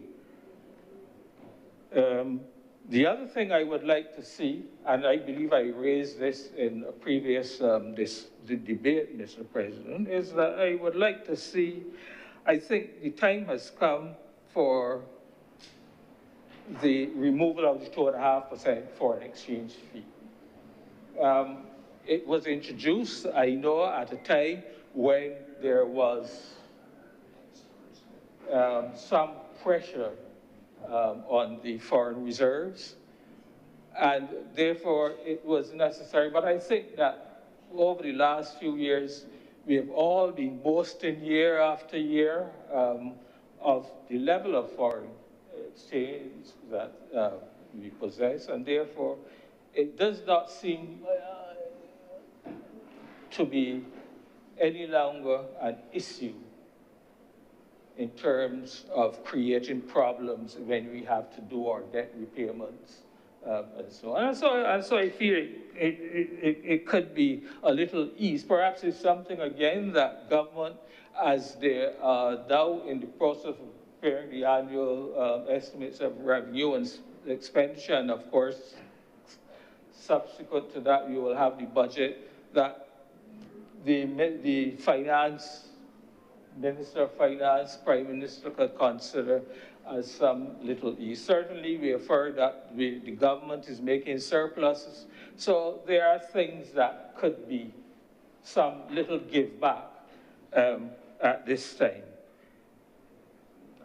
I just want also to comment on, and I was overseas last week, but while traveling, I was sort of listening to some debates, and I heard some discussion about dollarization and so on. And I think that while it's something that is worth having a discussion about, I would just like to caution and to caution us all that, certainly in my opinion, I believe the peg of $2 to $1 US for all of the years that we have been operating on our own has served us well and in good stead. And I would just like to say, for what it's worth, I hope there wouldn't seek for any time any tampering with that situation. I know former Prime Minister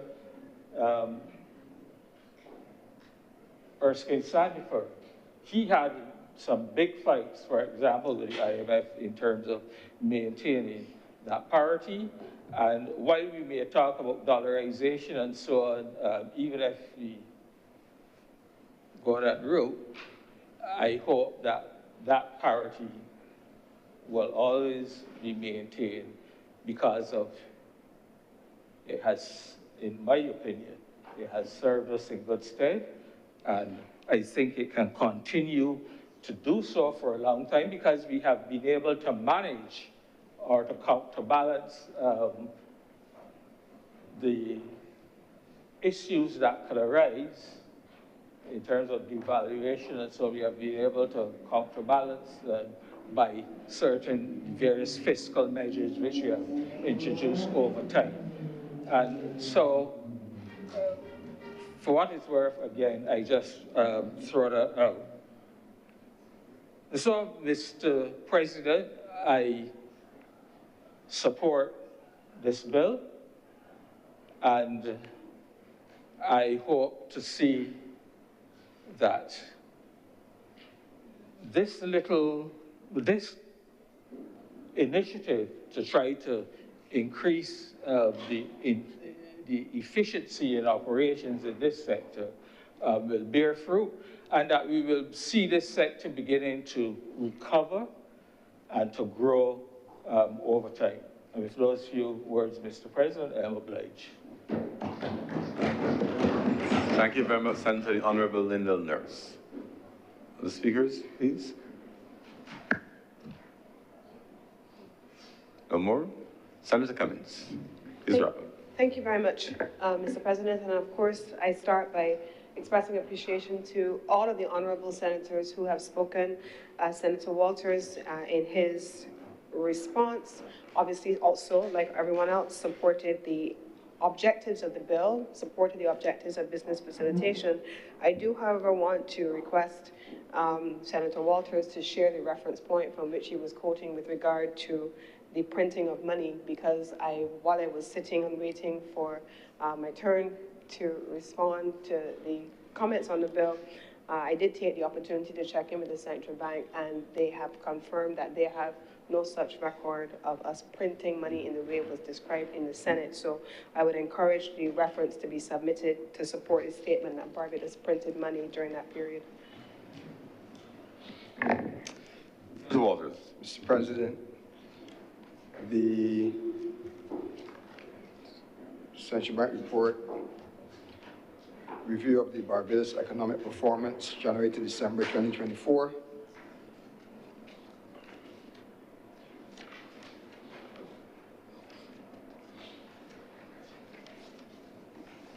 And I go to page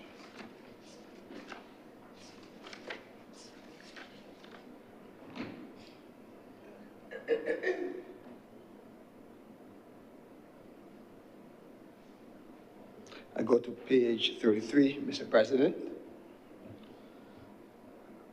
Under the heading bonds, central bank, bonds and central bank, 2018-2019, 414.4 million, 2019-2020, 414.4 million, 2020 to 2021, 414.4 million, 2021 to 2022, 444.4 million, an increase of 30 million.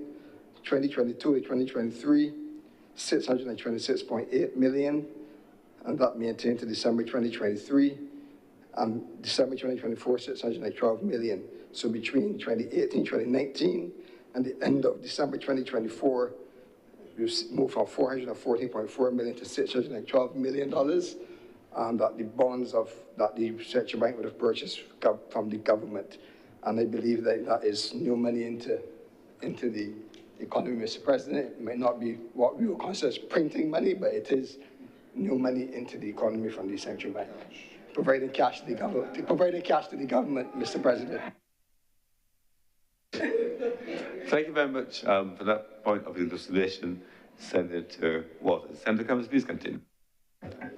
Thank you, Senator Walters, for providing a reference referring to bonds, and also for the acknowledgement that it is not, in fact, the printing of money. So I acknowledge your own acknowledgement of that inaccuracies, and I am happy that you have taken the invitation to correct it for the record. Thank you very much, Senator Walters.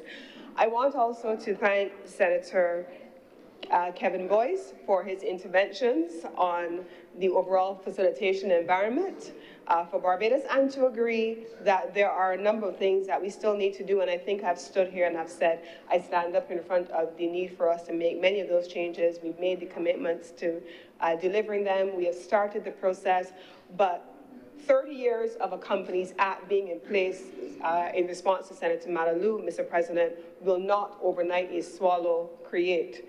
And so having created Business Barbados in the last year with a legislative transformation, all of the development work to get it there, and having brought the entity into operation effective Monday, I am certain that in the matter of days, 30 years of undoing will not happen just overnight. And so, as I asked in my opening comments, I am encouraging us to continue to show grace and realistic expectations on the way forward. I also did share that we are in the process already for the first quarter of developing standard operating procedures and service level agreements, of which there is the expectation that there will also be standards of service. There is already within Business Barbados, as part of the deconstruct and reconstruct process, an assessment of what other competing jurisdictions have done. So we mentioned in the other place, BVI and TCI and Cayman and so on. We know what every jurisdiction, St. Lucia, far afield as Singapore, Vietnam, UAE, we know what every jurisdiction offering each service that Barbados is providing is doing. We now know the time it takes to do it in each of those jurisdictions. But I also want to make this point, The fees that we charge, we have also done a full financial modeling and an assessment, and we know what Barbados' fees and charges have been, and they have remained static since the 1980s. There has been no change in the fees that are being levied under the company's legislation for all this time, and we've done a full comparison. So we need to make sure that before we even talk about changes in the overall structure, which we've already done, before we talk about legislative reform, which we're in the process of doing now, that we begin to look at who our competitors are, develop a competitive set, and be in a position to set the service level agreements that we want to have in place. But we also spoke earlier about the change in the corporation tax regime. We're very clear in our minds that low tax, nominal tax jurisdictions like ours, originally having a tax rate that ranged from 2% to 5.5% as an effective tax rate, that what companies are now going to accept at 9% is entirely different than what they would have accepted at 2 or 5.5%. And so we have to deliver value for money and deliver on that brand proposition that I spoke about for Barbados, and we are committed to doing that. But I can't help but say again, 30 years of a Companies Act that has been tinkered with and not reformed in any comprehensive way in that time will not happen to see changes overnight. And I'm encouraging us not to expect it. But over the first quarter, we will be in a position to tell you what we will be able to deliver, and I've already shared that so far. By the second quarter of the year, when the new financial year begins, we'll start on a new trajectory, and we will map it quarter by quarter of the year and share that information with the members of the public. And I want to give that assurance that that will be for global business, because we're talking about a category as we speak now that is eligible for foreign currency permits because they're earning 100% of their revenue in the overseas markets in foreign currency.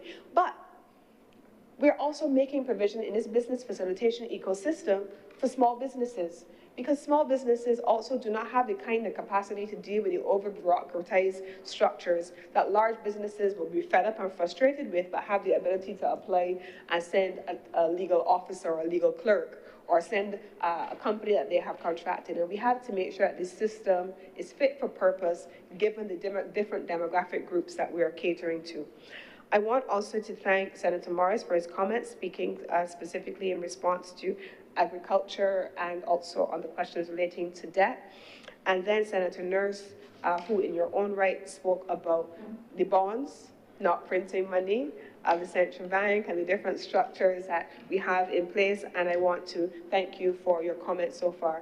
Mr. President, I don't know if there's anything at this stage that I need to say on this bill that I have not said before, but I will take the opportunity only to express appreciation to my team for the work that they have done so far, not just in getting this done, but also I believe one of the colleagues mentioned earlier about being taken off of various lists.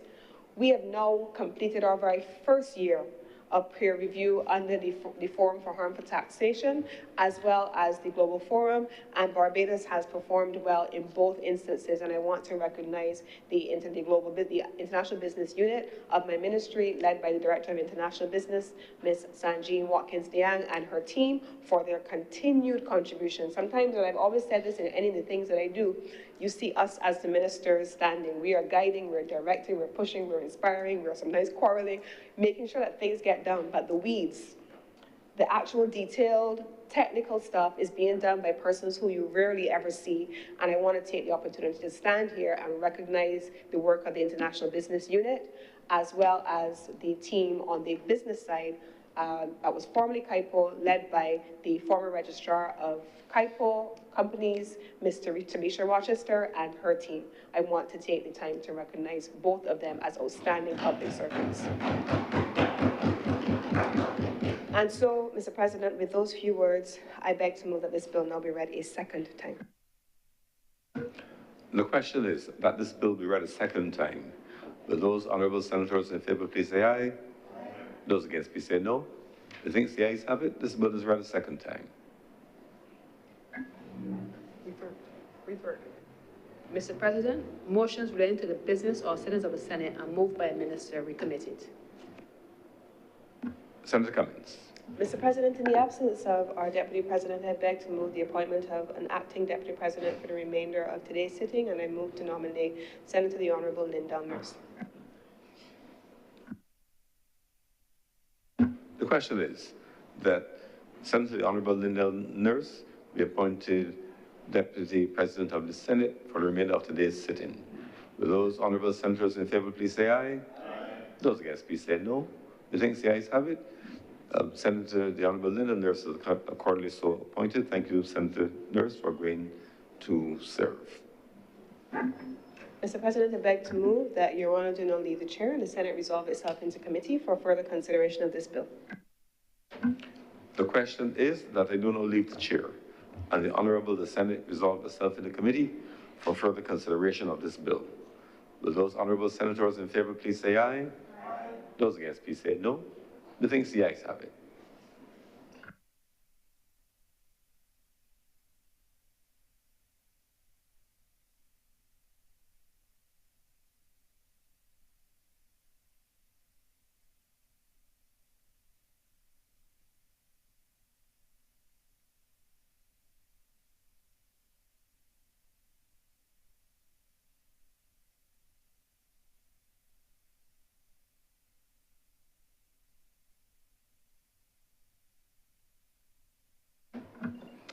Senate is now in committee.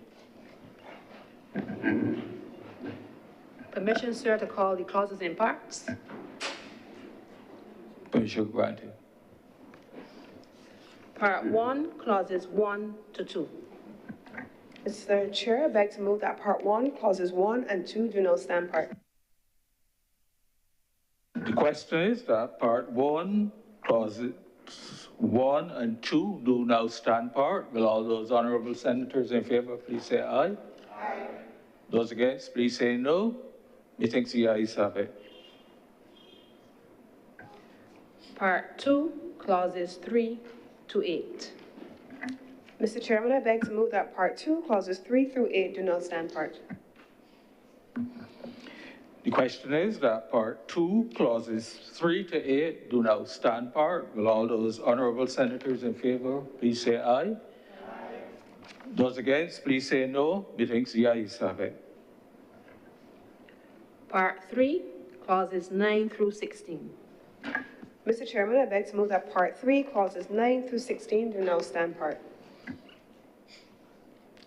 The question is that Part 3, clauses 9 to 16 do now stand part. Will all those honorable senators in favor please say aye? Aye. Those against please say no. Methinks the ayes have it. First schedule. Mr. Chairman, I beg to move that the first schedule be the first schedule to the bill. The question is that the first schedule be the first schedule to the bill. Will all those honorable senators in favor please say aye? Those against, please say no. Methinks the ayes have it.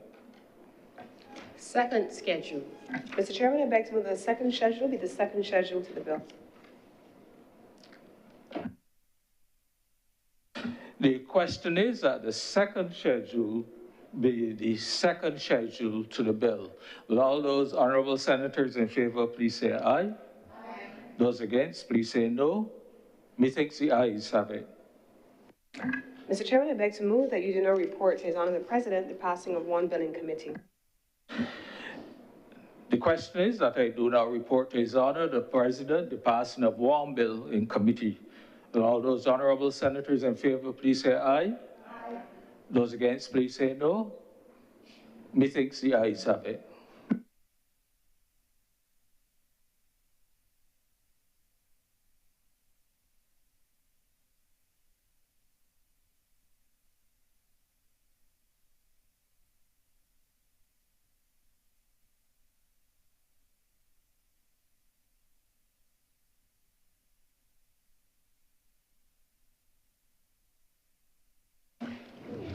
The chairman has reported the passing of one bill in committee.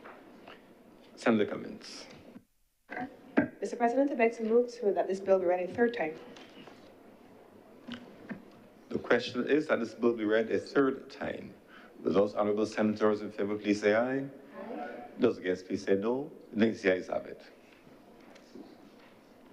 Mr. President, I beg to move that this bill do not pass and be cited as the Foreign Currency Permits Act of 2025. The question is that this bill do not pass and be cited as the Foreign Currency Permits Act 2025. Will those honorable senators in favor please say aye? Aye. Those against please say no. The ayes have it. This bill is now passed and so cited.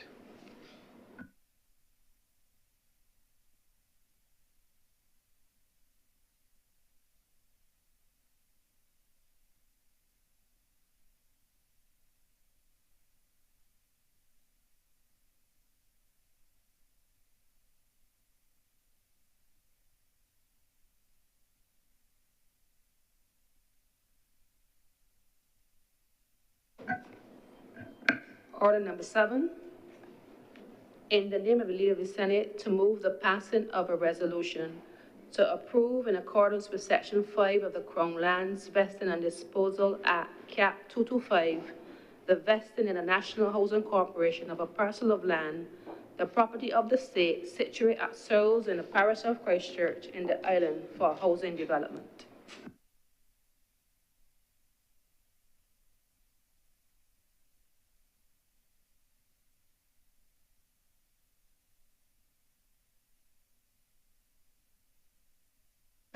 Mr. President, the resolution before the Honorable Chamber specifically deals with the vesting of land in the National Housing Corporation at Searles. This piece of land, this parcel of land, is approximately 18.3 acres of state land. It became state land in 2016 when, under the Caribbean Development Bank Education Sector Program 2 with the government of Barbados at the time in 2016, this land was acquired from a private landowner for the purpose of constructing a secondary school. In 2016, when this transaction was done, the construction of the secondary school was not completed. We've never had the actual work being done between 2016 and now, and the government has sought to take these lands and to convert these lands, not anymore under the CDB Education Sector Enhancement Program 2, but to use these lands for housing. I believe that there has been a national and an ongoing discussion around the provision of housing for Barbadians, and so that's what this land is being used for. There has also been a discussion around the conversion of agricultural land into residential land. I pointed out that in 2016, the land was earmarked for the construction of a school, so there was a long-standing determination as to what these lands were going to be used for in terms of construction, and the government has sought at this time to treat to the construction of a building on these lands for the purpose of a school being housing being constructed under the NHC. And so with these very few words, Mr. President, I beg to move that this resolution do not pass. Thank you, Senator Cummins. And speakers, Senator Walters. Thank you, Mr. President. I too will be brief as it relates to this resolution. My brief comment, Mr. President, surrounds this whole housing thrust by the government. I don't think we should let an opportunity pass to remind this chairman, to remind Barbados that this government, as relates to housing, has just been full of promises, and more so empty promises. We've heard, and it's actually being borderline ridiculous now, Mr. President. After promising 10,000 homes 2 years ago, 10,000 homes in 5 years, starting 2 years ago, we've heard the recent rumblings of 6,500 homes in St. Lucie, in the one parish of St. Lucie. And I think it is just irresponsible for the government to be making these claims about housing and not even producing half of the housing that they intended to produce in the first instance. But I also would like to continue the call to pursue the investigations in Hope, Inc. I think it's important that the taxpayers of the country know how that $60 million have been spent. And, you know, Hope, Mr. President, was also supposed to be one of those housing policies that would have produced energy for the house owners as well. I think the HOPE stands for home ownership, providing energy. It sounds to me now is home ownership poorly executed, Mr. President. So I think it is, we are happy to see that after calls from the leader of the opposition, that they've vested the land into the National Housing Corporation and not into HOPE. I don't think any land should be vested into HOPE or any additional financing provided to HOPE until we get the investigation of HOPE that's been promised by the Prime Minister. There have been no financial audits of HOPE since its formation as well, Mr. President, and these are concerning activities, especially with the quantums of money that have been spent or have been allocated to HOPE. And there's no transparency into the operations at HOPE. So, Mr. President, well, the leader of government business has reiterated that the acquisition was done in a previous administration and that there's no disputable agricultural land today or not. It's not that. The sale went through on November 2017, and obviously the administration did not have time then, based on elections, to build the school. So that is not really in dispute, but really just wanted to bring to the chamber and to remind Barbadians that HOPE is really home ownership poorly executed, Mr. President, and that we need to make sure and keep the pressure on so that we get an investigation to that $60 million that have been allocated to HOPE over the last few years. And with those few words, I'm obliged to you. Thank you, Senator Walters. If there are no other speakers, Senator Cummins, please wrap up. Thank you very much, Mr. President. I want to just respond very briefly to Senator Walters to confirm that I believe that there was an ongoing Auditor General's report into HOPE, and that report continues. I believe that we were in this honorable chamber where the Auditor General indicated that they wanted to have additional time to be able to do the body of work that was required, and that work is ongoing, unprompted by anyone, including the leader of the opposition. It's part of government's fiduciary responsibility for government expenditure. And so with those few words, Mr. President, in response to my honourable colleague, I beg to move this resolution do not pass. The question is that this resolution do not pass. Will those honourable senators in favour please say aye? Aye. Those against please say no. We think the ayes have it. And I think the ayes have it. This resolution for the vesting of land at Searles Plantation in Christchurch and the National Housing Corporation is now passed. Order number 8, in the name of the Leader of the House, Leader of the Senate, to move the passing of a resolution to approve in accordance with Section 5 of the Land Acquisition Act, Cap 228, the compulsory acquisition by the state of the parcels of land situated at Trents in the parish of St. James in this island are more particularly described in the schedules thereto for a public purpose, namely for the relocation of the Whole Town Civic Center. Senator Cummins. Thank you very much, Mr. President. And this is a similar resolution to the one that we just completed. This one, however, is differently located. If you recall, Mr. President, the Honorable Prime Minister in a public statement or in a series of public statements at different points would have made it very clear that we had a number of state assets that were sitting on prime commercial land that could potentially be used for different purposes.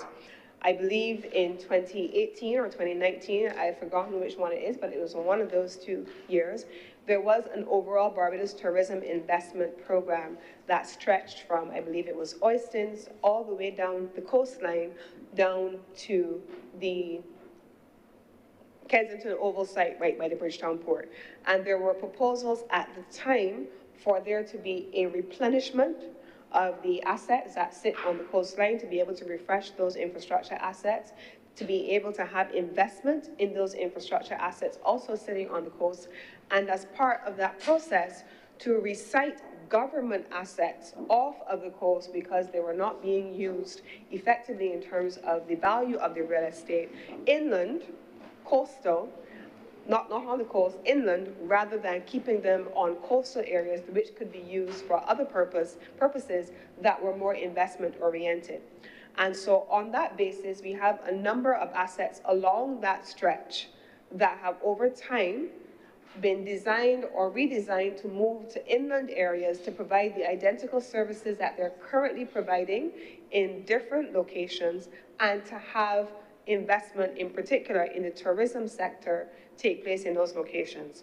We would have seen in the newspaper the public notices that were issued under the Barbados Tourism Investment Inc., BTII, where those sites were identified, requests for proposals were submitted, or rather were invited and subsequently submitted, and they were assessed by the BTII. And out of that process, you will see that continuing. One of the commitments that the government made was that these resightings would not take place until after adequate facilities have been made available to the services that currently are vesting in those locations. Now, in the same vein, Mr. President, you would recall that in another conversation, also publicly made by Prime Minister, we talked about things like creating a logistics hub in Barbados. And so what that has meant is that you want to make sure that there is the clustering of businesses of a certain type being located in locations to be able to help to support cross-fertilization of businesses, but also to facilitate imports and exports where appropriate. This is the same thing in the case of the Trents facility and to the reciting of the Whole Town Civic Center inland to allow for tourism investment to take place on the site which currently houses the Whole Town Civic Center. This is the matter that has occupied our attention in multiple locations, and today it occupies our attention specifically in the Whole Town area. And I beg to move that this resolution do now pass, and anything that needs to be responded to, I will address in wrap-up. Thank you very much, Senator Cummins. Senator Waters. Mr. President, thank you again.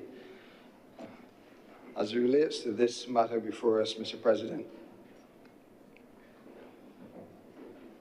we understand that tourism development is important, and as in the previous debate, another senator alluded to the fact that there's this national conversation about diversification, etc. I shared with you also, Mr. President, that the contribution to GDP for tourism is on the decline as well. And we're not earning as much as we did in past times as it relates to tourism. So while it is commendable in terms of looking at development and investment in the country, we know that a chunk of our foreign exchange or reserves also will be used and utilized in the construction of both the hotel property and then the rebuilding of the civic center. So again, it's just our whole conversation that we go back to in terms of our access to foreign exchange and our capacity to do these things, and if we're going to get the long-term benefits in the long run, given the fact that the data is saying that spend is significantly down and we're not earning as much foreign exchange from tourism. We know it will bring jobs, we're happy for that. It will bring work during the construction phase as well. But Mr. President, another issue here that has not really been spoken about is the fact that if we look at Whole Town itself, and Whole Town is significant into the heritage of Barbados, as it was the place where the first settlers landed, and we have something called the Whole Town Festival, which actually starts on this weekend, Sunday, February 9th. Right, Mr. President, and the historic monument, Whole Town Monument, is actually erected in the area of the Civic Center. So is that going to be demolished when the construction for the hotel for the hotel is started, Mr. President. But again, hotel is very important to us. And Hotel Festival starts February 9th, but we've not heard a song or dance about the Hotel Festival like we've been hearing a song or dance about the regathering in St. Peter now, Mr. President. And you hear the sighs, Mr. President, from the other side. And at the end of the day, Mr. President, it is important that we continue our heritage. I'm not saying that the building of the hotel will stop the festival. The government has not said if they will relocate the monument and rebuild a new monument when the new construction has commenced. But, Mr. President, it is something that, as a country, we've grown accustomed to in terms of the celebration and the accolades that go when we do that week of activities in Ho'otung. Mr. President, as I said,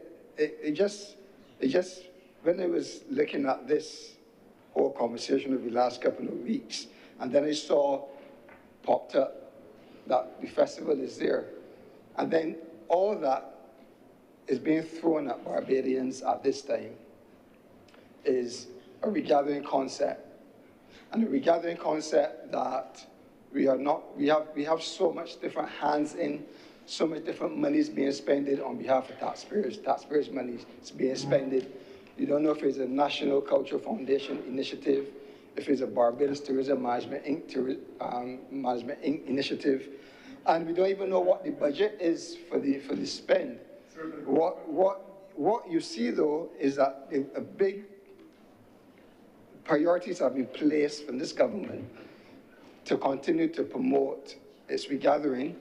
Well, festivals like the Ho'otung Festival are in the decline, Mr. President. And this is a concern to the people of Barbados who are watching. It's definitely a concern. Honourable members, there's a bit much buzz in the chamber. Please allow the honourable member to be heard in silence. Thank you, Mr. President. It's obviously a concern to those that we're not seeing the support thrown behind these festivals. And there's also the other festivals as well, the Oasis Festival, etc., where this amount of energy now that has been all gathered up by the governing party has not been thrown to carry on and to make these festivals better and to grow these festivals, Mr. President. And we see hundreds of thousands of dollars being thrown behind regathering, in these regathering activities in St. Lucie alone, Mr. President, where you have seen large structures in terms of infrastructure for sound, music, etc. And we are leaving out these traditional heritage things that we came along celebrating, Mr. President, and that should not be pushed aside. So, Mr. President, well, the plan to relocate and redo a civic center and to have more additional parking, as was said in the other place, and to replace with tourism product, I think that we have to still hold on to some of those things that we cherished. When as a boy, I used to catch one bus from Black Rock up to Ho'otung Festival. There used to be a pageant, I don't think the pageant was on the cards since 2018. There was not a pageant as well. And that's significant as it relates to young ladies having into wholesome and productive activity, hairdressers, these are local designers, etc., Mr. President. So as much as we speak about what's happening at the Civic Center itself, we look at the impact that this may have at Ho'otung, and some things are happening even in a couple of days at Ho'otung, Mr. President. As we come to the acquisition itself and the relocation of the Civic Center, Mr. President, we think we need more transparency in the transaction, Mr. President. We do not know who buyer of the property is or who the government intends to sell the property to. We do not know the value of the sale as well, if it is at fair market value, etc. We have a real estate giant in here by Senator Malalu. But we do not know then, even with the compulsory acquisition that is occurring at Trent, what is the value of land that has been offered to the current owner, Mr. President. And I think it's also important to call for payments for land acquisitions to be done timely. Mr. President, we're not sure. We know that there was a recent land acquisition a few years ago done on behalf of a private developer, and we're not sure what is the state in terms of the payment of that and the value that was being offered then to that property owner, Mr. President. Mr. President, some other issues were raised by normal persons that commute the area. Persons were complaining about access to the beach, as with all of these type of legislations, etc., in terms of being able to access our beaches easily. On that stretch, Mr. President, there are only a few areas that you can really access the beach in an easy and stress-free way, because the properties are so close and congested that there's no opportunity for you to get in. And then obviously you see some level of privatization where even when you get access, you are streamlined into a specific space, Mr. President. So these are real concerns that must be considered when we discuss these type of arrangements. We also talk about, I heard mention that policing the whole town area, moving the police out could have implications for policing as well. And the availability of police is in a town center, Mr. President. There's commercial activity that you're moving outside, that you're moving outside of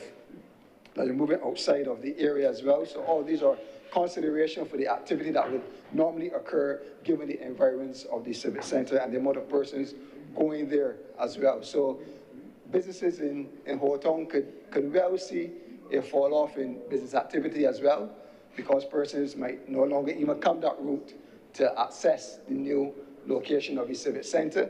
And so they might come on the highway as opposed to coming up the Coast Road, coming down Hoarders Hill, etc., to move on to Ho Town. So it could have some implications on business, because obviously government offices attract significant amounts of business every day.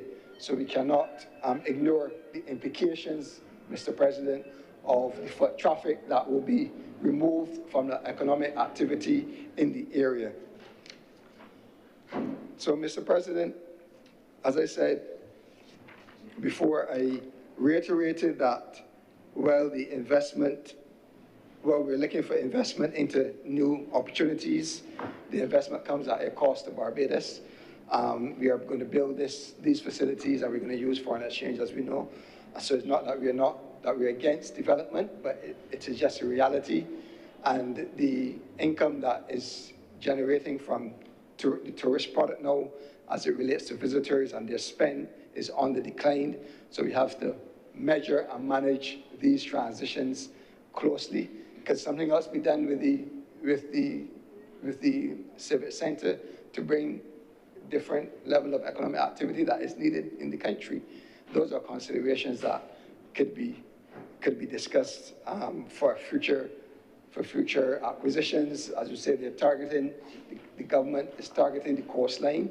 So we know that oysters will be another consideration at some point, if not already. There's a nice center there as well, right, with a window to the sea. It's a beautiful, beautiful, beautiful site from that location or from that car park over to Miami Beach, Mr. President. So with those few words, Mr. President, I just continue to caution the government that while they seek investment, there are other considerations of a social nature, and in this case of a heritage nature, that should be considered as we move to develop the country. And with those few words, I'm obliged to you. Thank you very much, Senator Walters. Senator Kevin Boyce. Thank you, Mr. President. I join in the debate noting that I'm holding us, I don't think I'm that strong, holding us from lunch, sir. But continuing the debate in the nature of the concept of what is value, I was listening to the leader of government business, what is value, what is investment, what is effective use. At first blush, sir, I think it makes what you call commercial sense. I believe Senator Morris earlier stated the best value, the best use of land is what you get the most money for, I believe, if I could paraphrase. But, you know, within everything, there's an element of the rub. You see, sir, we definitely want the investment, and we definitely need the investment. Taking a different tone from our colleague who just spoke, I believe that we need to be very clear with regard to the safeguards for these projects. The same way we can go forth and say we are doing this and we're looking for investors, let's make public the safeguards. And these are some ideas I have. Maybe they're captured already, and I'm sure they will be responded to. First thing, I think we need to go beyond public access as we currently conceptualize it. I think in 2025, public access should no longer be a track at the side of a development which is accessible to all, including those who are disabled, to access the water. That's number one. And I've seen that done, and I believe that Town and Country is usually very vigilant in building it in. But it's more than that, sir. I would like the public access model that we see in the Hilton incorporated into these developments. And here's why. There are some institutions, whatever their business model, which excludes the public from interacting. Now, if it is that we are giving up, I wouldn't say crown jewels because they're not going anywhere and they're not being effectively utilized, we're saying. But if we're saying that these are such beautiful areas which have such opportunity, could it be that we're building an access to locals and Barbadians in terms of how they are utilized in the future?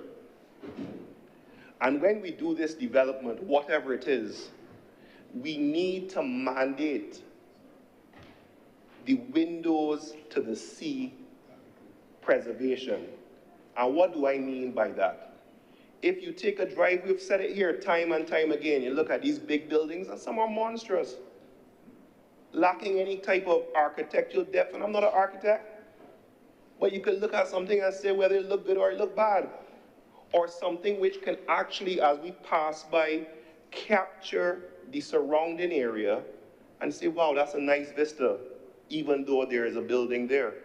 Or wow, that's the area where we can go and park, and while we can't go and splash with the tourists in the pool, we could be in the public area and swim, because we hope and we know, I think all of us here, if it's one thing that galvanizes all Barbadians, black, white, B, D, E, P, M, P, is access to the beach.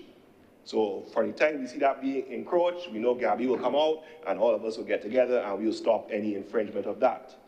But the same way we have that preservation, the same way we have that vitality for what we recognize, can we ensure that whatever development goes on preserves that aspect?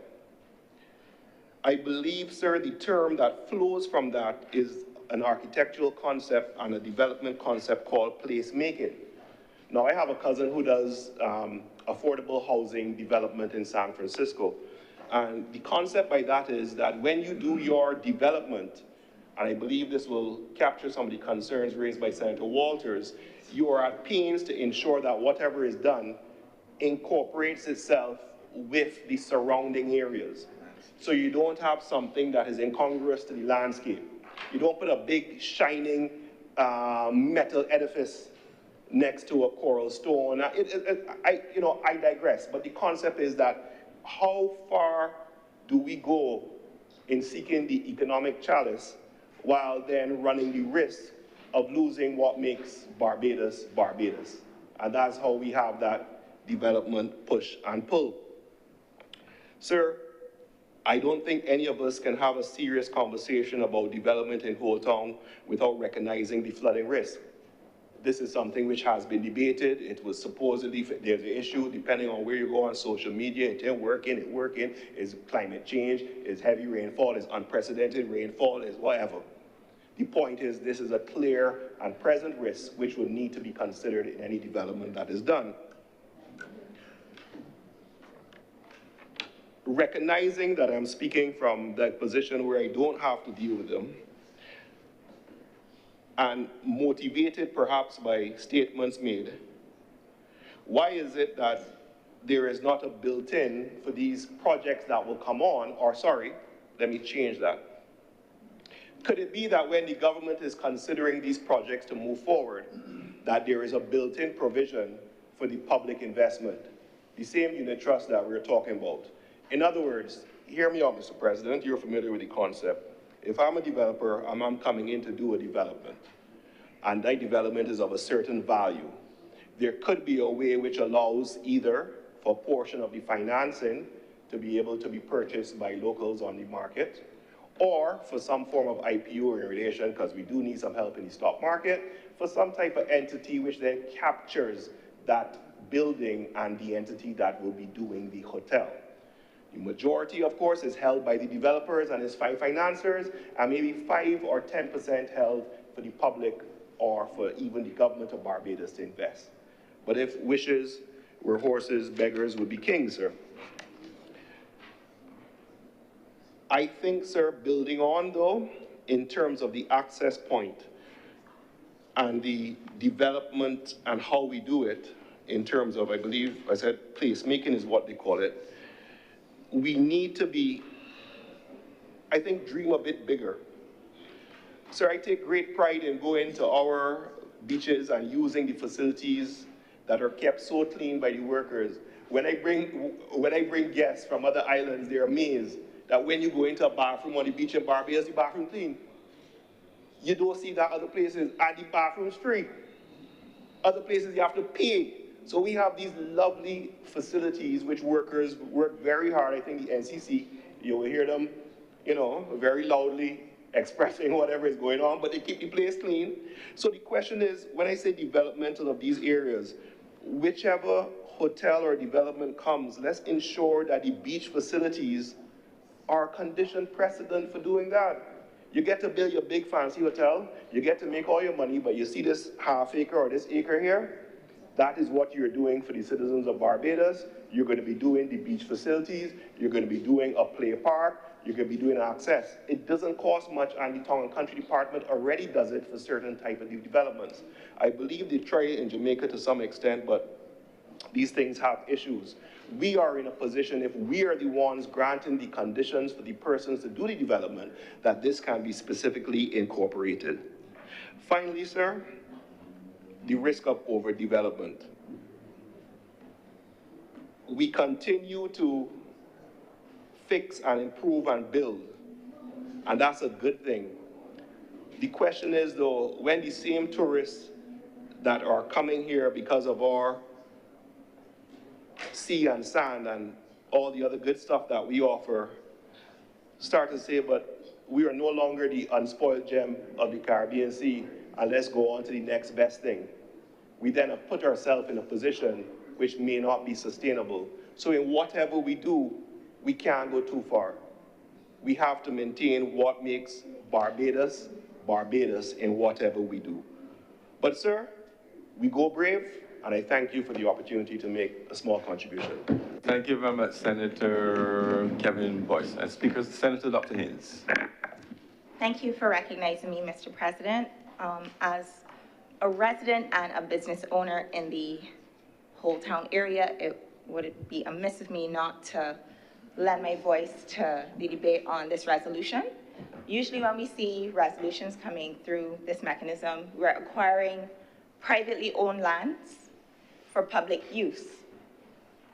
In this situation, it appears that we are making a case to take public lands out of public use for a private purpose, and that therefore is what is creating the need for this land acquisition in Trents. I listened very keenly to the contributions in the other place, trying to get some clarity on it, and I ended up going down a rabbit hole. I want to thank the Department of History of the University of the West Indies for their support in my mission to get some clarity on the history of the Whole Town area. Every speaker so far has made reference to the value of Whole Town as a heritage site.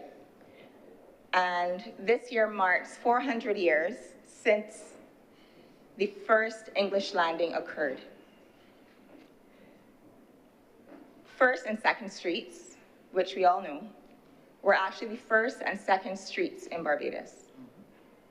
Barbados's first fort was established, called the Whole Fort, in 1630. This year would mark 395 years of uninterrupted public use for law enforcement and for the preservation of law and order. The site has value beyond what can be extracted economically, and that is what I want to focus on today.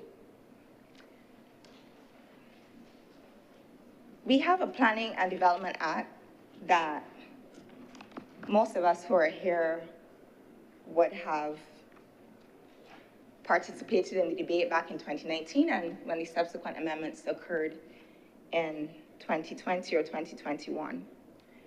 And Section 53 of the Planning and Development Act speaks to the listing of cultural heritage buildings, monuments, and sites.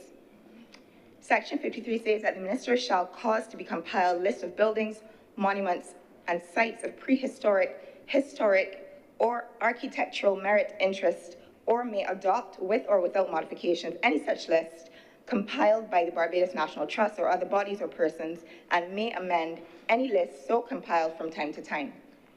Now, I, in my research, discovered that the Whole Town Police Station is listed as a heritage site. It's listed as a heritage site, sir, because the entryway to the police station is a part of the rebuilt fort, because it was a massive hurricane in 1780 that demolished the 1630 fort. It was rebuilt in 1780, and in 1993, when another government decided to bulldoze the remains of the original fort to put the Civic Center as it now exists, one thing remained, and that was that the entryway was the entryway of the 1780 fort. So here it is a listed heritage site. Further to that, it is a listed archaeological site. So my friends at the Department of History sent me a copy of which I've made a document of the house. They have a copy already. The Journal of the Barbados Museum and Historical Society. This edition dates back to 2002. It is the 48th edition. And it makes reference to the fact that prior to the demolition of what was left of the ruins of the original fort, the Barbados Museum sought to invite an archaeologist to do some exploration of the site before everything got erased. His name was Dr. Peter Druitt. He came in 1990 to do the exploration prior to that build-out. A surface collection, and I'm quoting, the document's already a document of the house, a surface collection of artifacts indicated that there was activity in the surrounding area during the 11th to 12th centuries AD, and that there was continuous occupation of the site from the 17th century onward. So further to what I told you about the police station, the site itself, which the Civic Center is currently located on, has been listed by us, by our government, as an archaeological site. So there are certain obligations that go along with having these special listings. So Section 34 of our Planning and Development Act tells us that no person shall execute any works for the demolition, alteration of a listed building, monument, or site, except minor works which should not materially affect its character, whether or not such works would ordinarily constitute development or permitted development under this Act without applying for and receiving planning permission. I suppose that they have.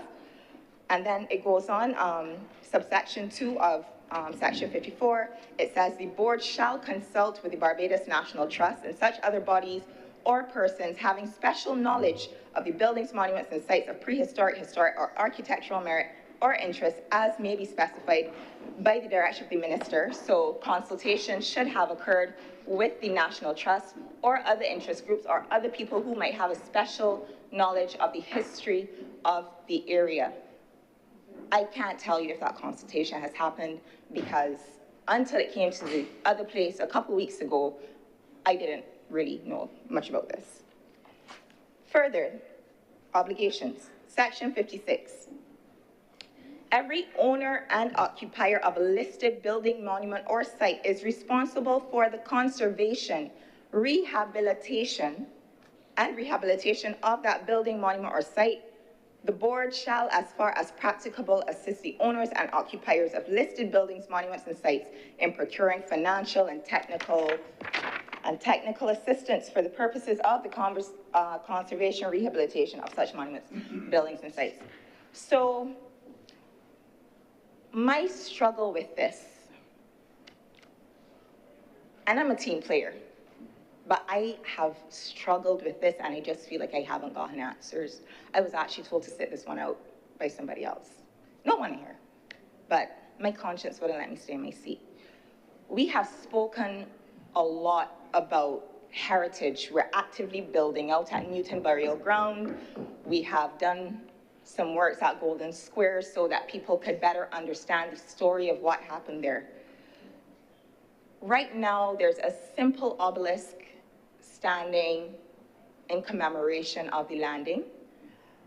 I think that we could do more to tell the story of this site, not just of English settlement, but the story of the Amerindian community who were here before all of us, our indigenous population who were decimated. I understand that there's tremendous economic value for any beachfront in Whole Town, but can we save some of it for us? Even if we don't keep the police station there, my personal view is that this should always be publicly accessible land. Ideally, I would love to see a green space. I would love to see some kind of creativity go into what could be designed to go there so people can enjoy and get a better understanding of the history. We've heard the cases being made about traffic congestion in the area. I don't know how having a 9-story hotel on one side of the canal and a 7-story hotel on the other side of the canal are going to alleviate traffic congestion. It's already a mess, let's be honest. We haven't heard about environmental impact. We know that the West Coast is not sewered. When we're adding additional hotel rooms, how is this going to affect the coast?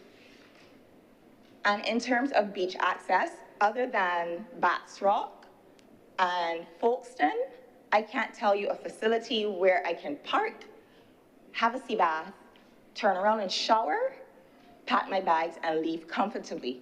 Everywhere else along the West Coast, because coastal development in Barbados, particularly on the West Coast, since the 1950s, has allowed wealthy, usually foreign developers to come and build wall to wall to wall to wall to wall. We have no view, and if you want to get on the beach, we are squeezing between a couple of walls. I love Gibbs Beach, but I am always wary about wringing an ankle when I have to go onto Gibbs Beach.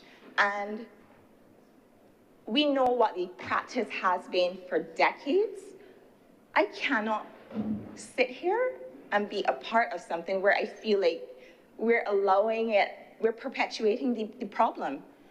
So like Senator Boyce would have said, we need to be very, very clear on what the guardrails are for these developers. Tourism is notoriously extractive, we know that. We heard about job creation, but then still we heard the workers' union overwhelmingly telling us their challenges with regards to the treatment of hotel workers. A lot of them are being hired only on a part-time basis, basically being brought on between November and April, being sent home during the summer months. What we know is that the average room attendant is making around $440 in a luxury, because there are different categories of hotels. Luxury is the highest paid. They're taking home $447 a week, I think. So when we talk about job creation, we also need to think about the quality of jobs that we're creating. What I would like to see personally in this new Barbados, in this new republic, let's start having a conversation about Barbadian ownership. How do we get a piece of the pie? How do we get to participate? I noticed when we did the medicinal cannabis industry, we did a nice little carve out where we said, if you have deep pockets and you're not from here, we want to make sure that you partner with a Barbadian. So we made a carve out so that 30% ownership had to be Barbadian. We don't hear that kind of conversation for tourism. So these very, very wealthy, usually non-national people, God bless them, they've done a lot, created jobs, all that stuff, but at the end of the day, it has to be done in a way that's sustainable, in a way that's inclusive, in a way that honors our history and our heritage. And I'm not getting enough information because I'm a part of the government and I don't know myself. I heard a conversation this weekend and I was told it was a done deal. I was saying, well, it hasn't been passed in the House yet, so I don't know. So I kind of went off script with some of my notes, but I think I've made my point. Mr. President, I'm obliged. Thank you very much, Senator Dr. Haynes. Member Speakers, Senator Mr. Miller. Thank you, Mr. President. Mr. President, it's on days like this that we will miss Dr. Carl Watson. Mr. President, I stand 100% behind what Senator Haynes has just said in our contribution. Sir, we've had a tourism development policy that allows developers to knock down hotels and build villas, two family houses. So we take out hundreds of rooms and replace them with two villas. And then we come and say, these pieces of real estate that the state owns, that the people owns, should be sold now for tourism development. But we consistently have allowed, and I say we, I mean successive governments have allowed it. You knock down a hotel, you buy a hotel, knock it down, and you build villas and condominiums. And then we say, well, this is the only space we have left. This is the last window to the sea. If you drive from Bats Rock to St. Lucie, sir, you could be in Miami. You will not see the sea except for probably 3 places. Soon, there might be 2. Sir, the people of this country should not feel that they cannot access the beach on the West Coast because it's unaffordable. I happen, sir, to be invited to a brunch on Sunday at a famous upmarket hotel. And it was high tide. Beach was beautifully manicured, lovely umbrellas. But everyone had to walk in the water because the high tide was in. That is what will happen in Old Town. That happens on all the beaches now. If, as has been said by a former Prime Minister, that land must achieve its highest economic value, then we will have no regard for the past. Old Town was the first settlement. The actual site that the landing occurred, we're now being told, is going to be used for tourism development. I have no idea what details are. But what will be dug up? What will be dumped? What will be buried? What will become of it? I do not believe, sir, that the people of this country should only be allowed to walk in the water at high tide. I think there have to be places, spots among the sites where the real estate is exceptionally expensive, that we can go and lie on the dry sand without fear of being told, these umbrellas are down to the high tide mark because we're allowed to do it and you can't be here. Hurricane Beryl was a great leveler. It redefined, to a large extent, the high tide mark. I have not seen the evidence that those in charge have relooked at high tide marks, because once the sand disappeared, it meant that the rules about where a high tide mark began should have been enforced, but that's a different matter. But there will always be ebbs and flows of the sand, and beaches will come and beaches will go. But we, the people who are here, have to have access to the beaches. There is no reason, sir, when somebody collapses on a beach, the ambulance attendant should have to scramble with a trolley through a little narrow path to get them into the ambulance. Yes, with technology, you'll get drones and everything else that will bring medical aid. But I think, sir, that access to the beach should not just be defined by a 6 or 8 foot path. Particularly, sir, when we recently debated and passed in this House a bill, an extensive bill, sir, that expanded on part of our Constitution. Sir, when we do these developments, and our Prime Minister has been overseas relatively recently, sir, as a champion, once again, of climate change, and a champion of green development. Sir, but when we do these developments, will there be measures taken, sir, to make sure that our coral reefs, or what is left of them, will be preserved? And what impact will it have on the coral reefs? What impact will it have on our fish populations? What impact will it have on our sea turtles? Will turtles still nest on the beaches when the light is there?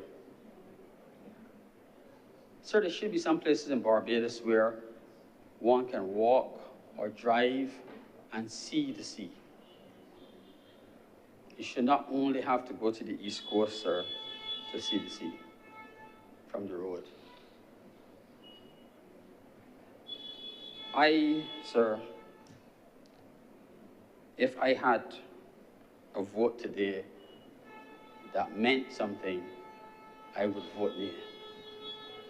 Because I believe, sir, that some things are worthwhile keeping.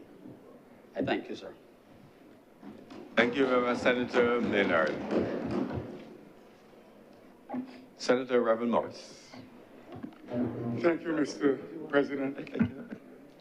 I too will join this discussion. And as a student of history myself, sir, I would want to express my support for some of the sentiments expressed. I have said it, I don't know if I said it in here, but this problem we are facing with the West Coast has been,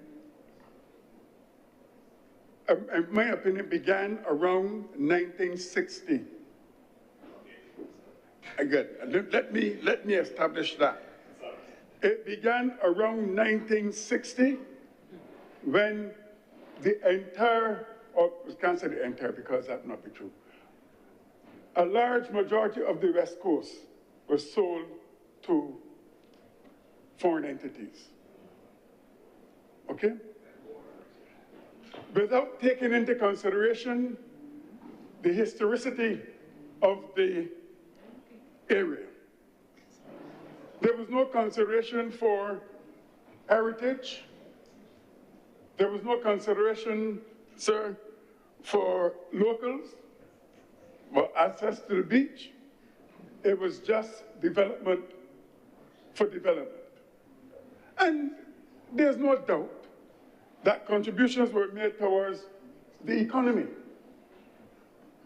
There's no doubt about that. I could support the moving of or the rebuilding of a new police station further inland. Because Holt Town itself, those of us who have to come from St. Peter, and Black Bess in particular, would know that Holt Town can get very, very congested. I have no problem with that. But I have a problem, sir, when it comes to our heritage. I believe, sir, in heritage. I believe in monuments, I believe in statues, because these all tell a story. It tells a story about who we were, who we are, and who we will be. And what has me concerned, sir, it is okay to talk about the monument in Holt Town and other monuments, but I too was opposed to the removal of Nelson. I was opposed to it. But we have people walking up and down this country talking about Barbados and we need this and we need the next. I believe that such people, sir, could take a lime in Traverse Way or walk up and down Traverse Boulevard. Traverse Way or Prescott Boulevard. That's what they need to do. But we are disrupting the history of this country when we try to distort it. And I'm opposed to all of that. I know why I did history, sir, apart from theology. Because the first time I went to Bridgetown, I was a little boy. And let me say so that even when I started to go to school in Bridgetown, I did not even know where to go. The first time I went to Bridgetown, I saw this man standing on this pedestal. And I asked my grandmother, what is that? And she told me about Nelson. And what she told me generated an interest in history. And that is why I did it. That is why I did some of the archaeology with Dr. Watson, Carl Watson. May he rest in peace. But we must not choose which statues and which emblem must go and which ones must stay. Which leads me on, sir, to another fact.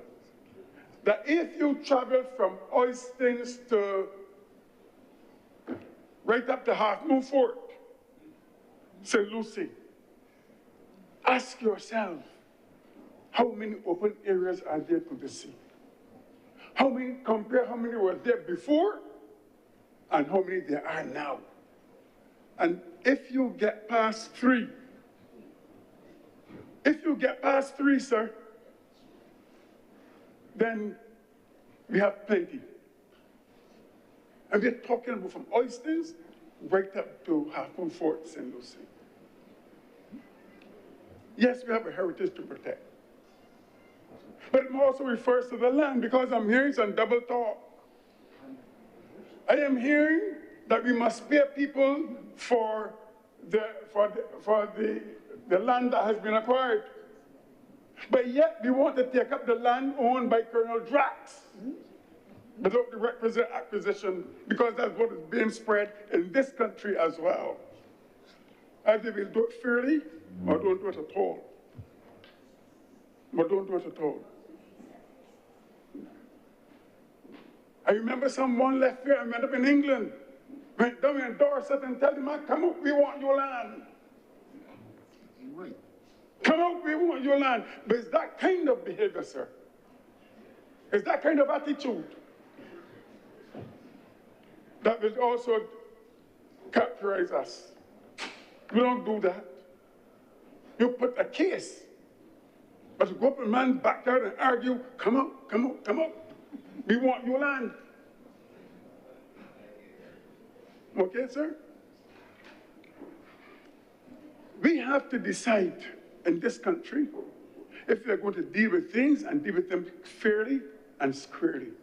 Because there are a number of commentators who, in my opinion,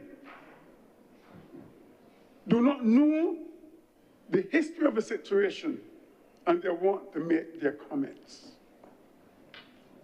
Put up everything that is black, tear down everything that is white. No, sir.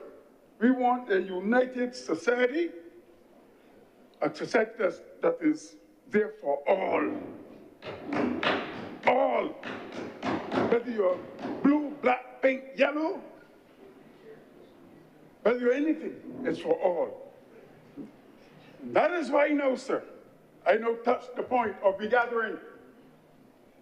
Because it is amazing, or virtually amusing, to hear a call for the retention of a monument in Holtown. And Holtown Festival was started, I think it was 1975 or 76. Retention of a monument and a festival, no problem with that. I agree with that, sir. But yet you're going to speak with Doubletown about regathering. And I believe that if there's the greatest symbol now in Barbados and in the Caribbean and in the world. Senator Reverend Morris. Yes, sir. You cannot, according to our rules, accuse any honorable member of speaking with Doubletown. You will need to withdraw that and continue. Please withdraw. Sorry, I withdraw your request, but I didn't accuse. I said I'm hearing persons speak with Doubletowns. I withdraw, sir. I withdraw, sir. The context and the reference to the content may be mistakenly believed to have referenced comments made during the course of the debate today. So for the utmost of caution, you should withdraw. Withdraw, sir. And yes. Withdraw. But let me talk about, as I said, I have no problem with festivals. Because that is part of our story. And one of the things about memory, sir, and storytelling is that it allows us to be truthful. It allows us, as I said, to say who we are, who we were, what we are, and who we become. But it also gives us storytelling. It also gives us, as I'm sure Senator Dr. Rogers will tell you, that spirit of forgiveness, as spoken by, or written by, I think it's Desmond Tutu. That whole concept of forgiveness. It allows us to cast away all of those psychological scars that we may be having. So that is why these things are important to me. But now, when we talk about regathering, sir, they cannot tell me or praise the Holtown Festival and not also look at regathering. Look at what is happening in this world. If there is one time that a concept like regathering is most important, is now. What are Barbadians saying? We're saying to everyone, come, no matter who you are. Not only Barbadians are we calling, we hope that Barbadians will come and celebrate with us. Come and learn, come and be part of our economy. Come and see where you can invest. Come. Why? Because I believe in following Jesus. Not too much being a Christian, but I believe in following Jesus. Because I believe in the universality and the inclusivity of the gospel. So come. But who you are, come. But what are we witnessing, sir, in one of the largest economies in the world? Leave, go. We do not want you. Note the two, sir. Come. And the other one said, go. We do not want you. We can make it without you. Barbados is saying, come. We want to make it with you.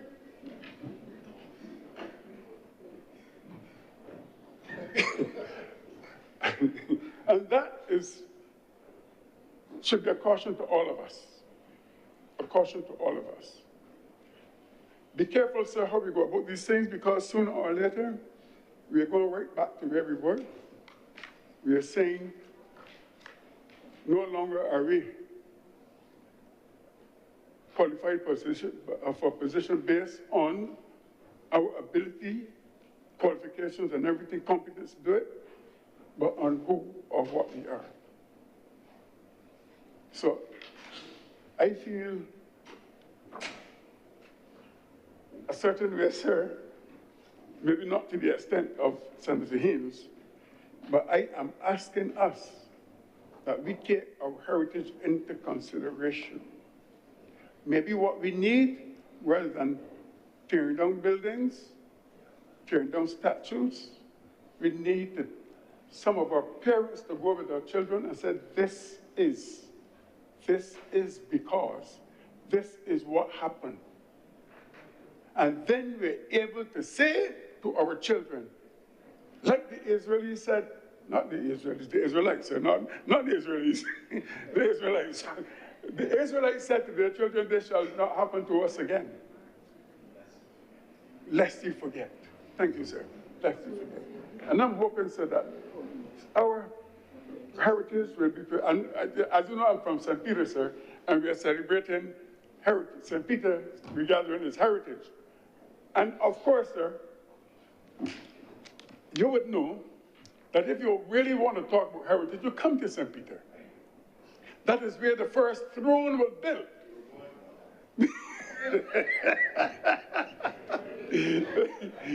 Sir, you were good. That is where the first throne was built for King Cuffy.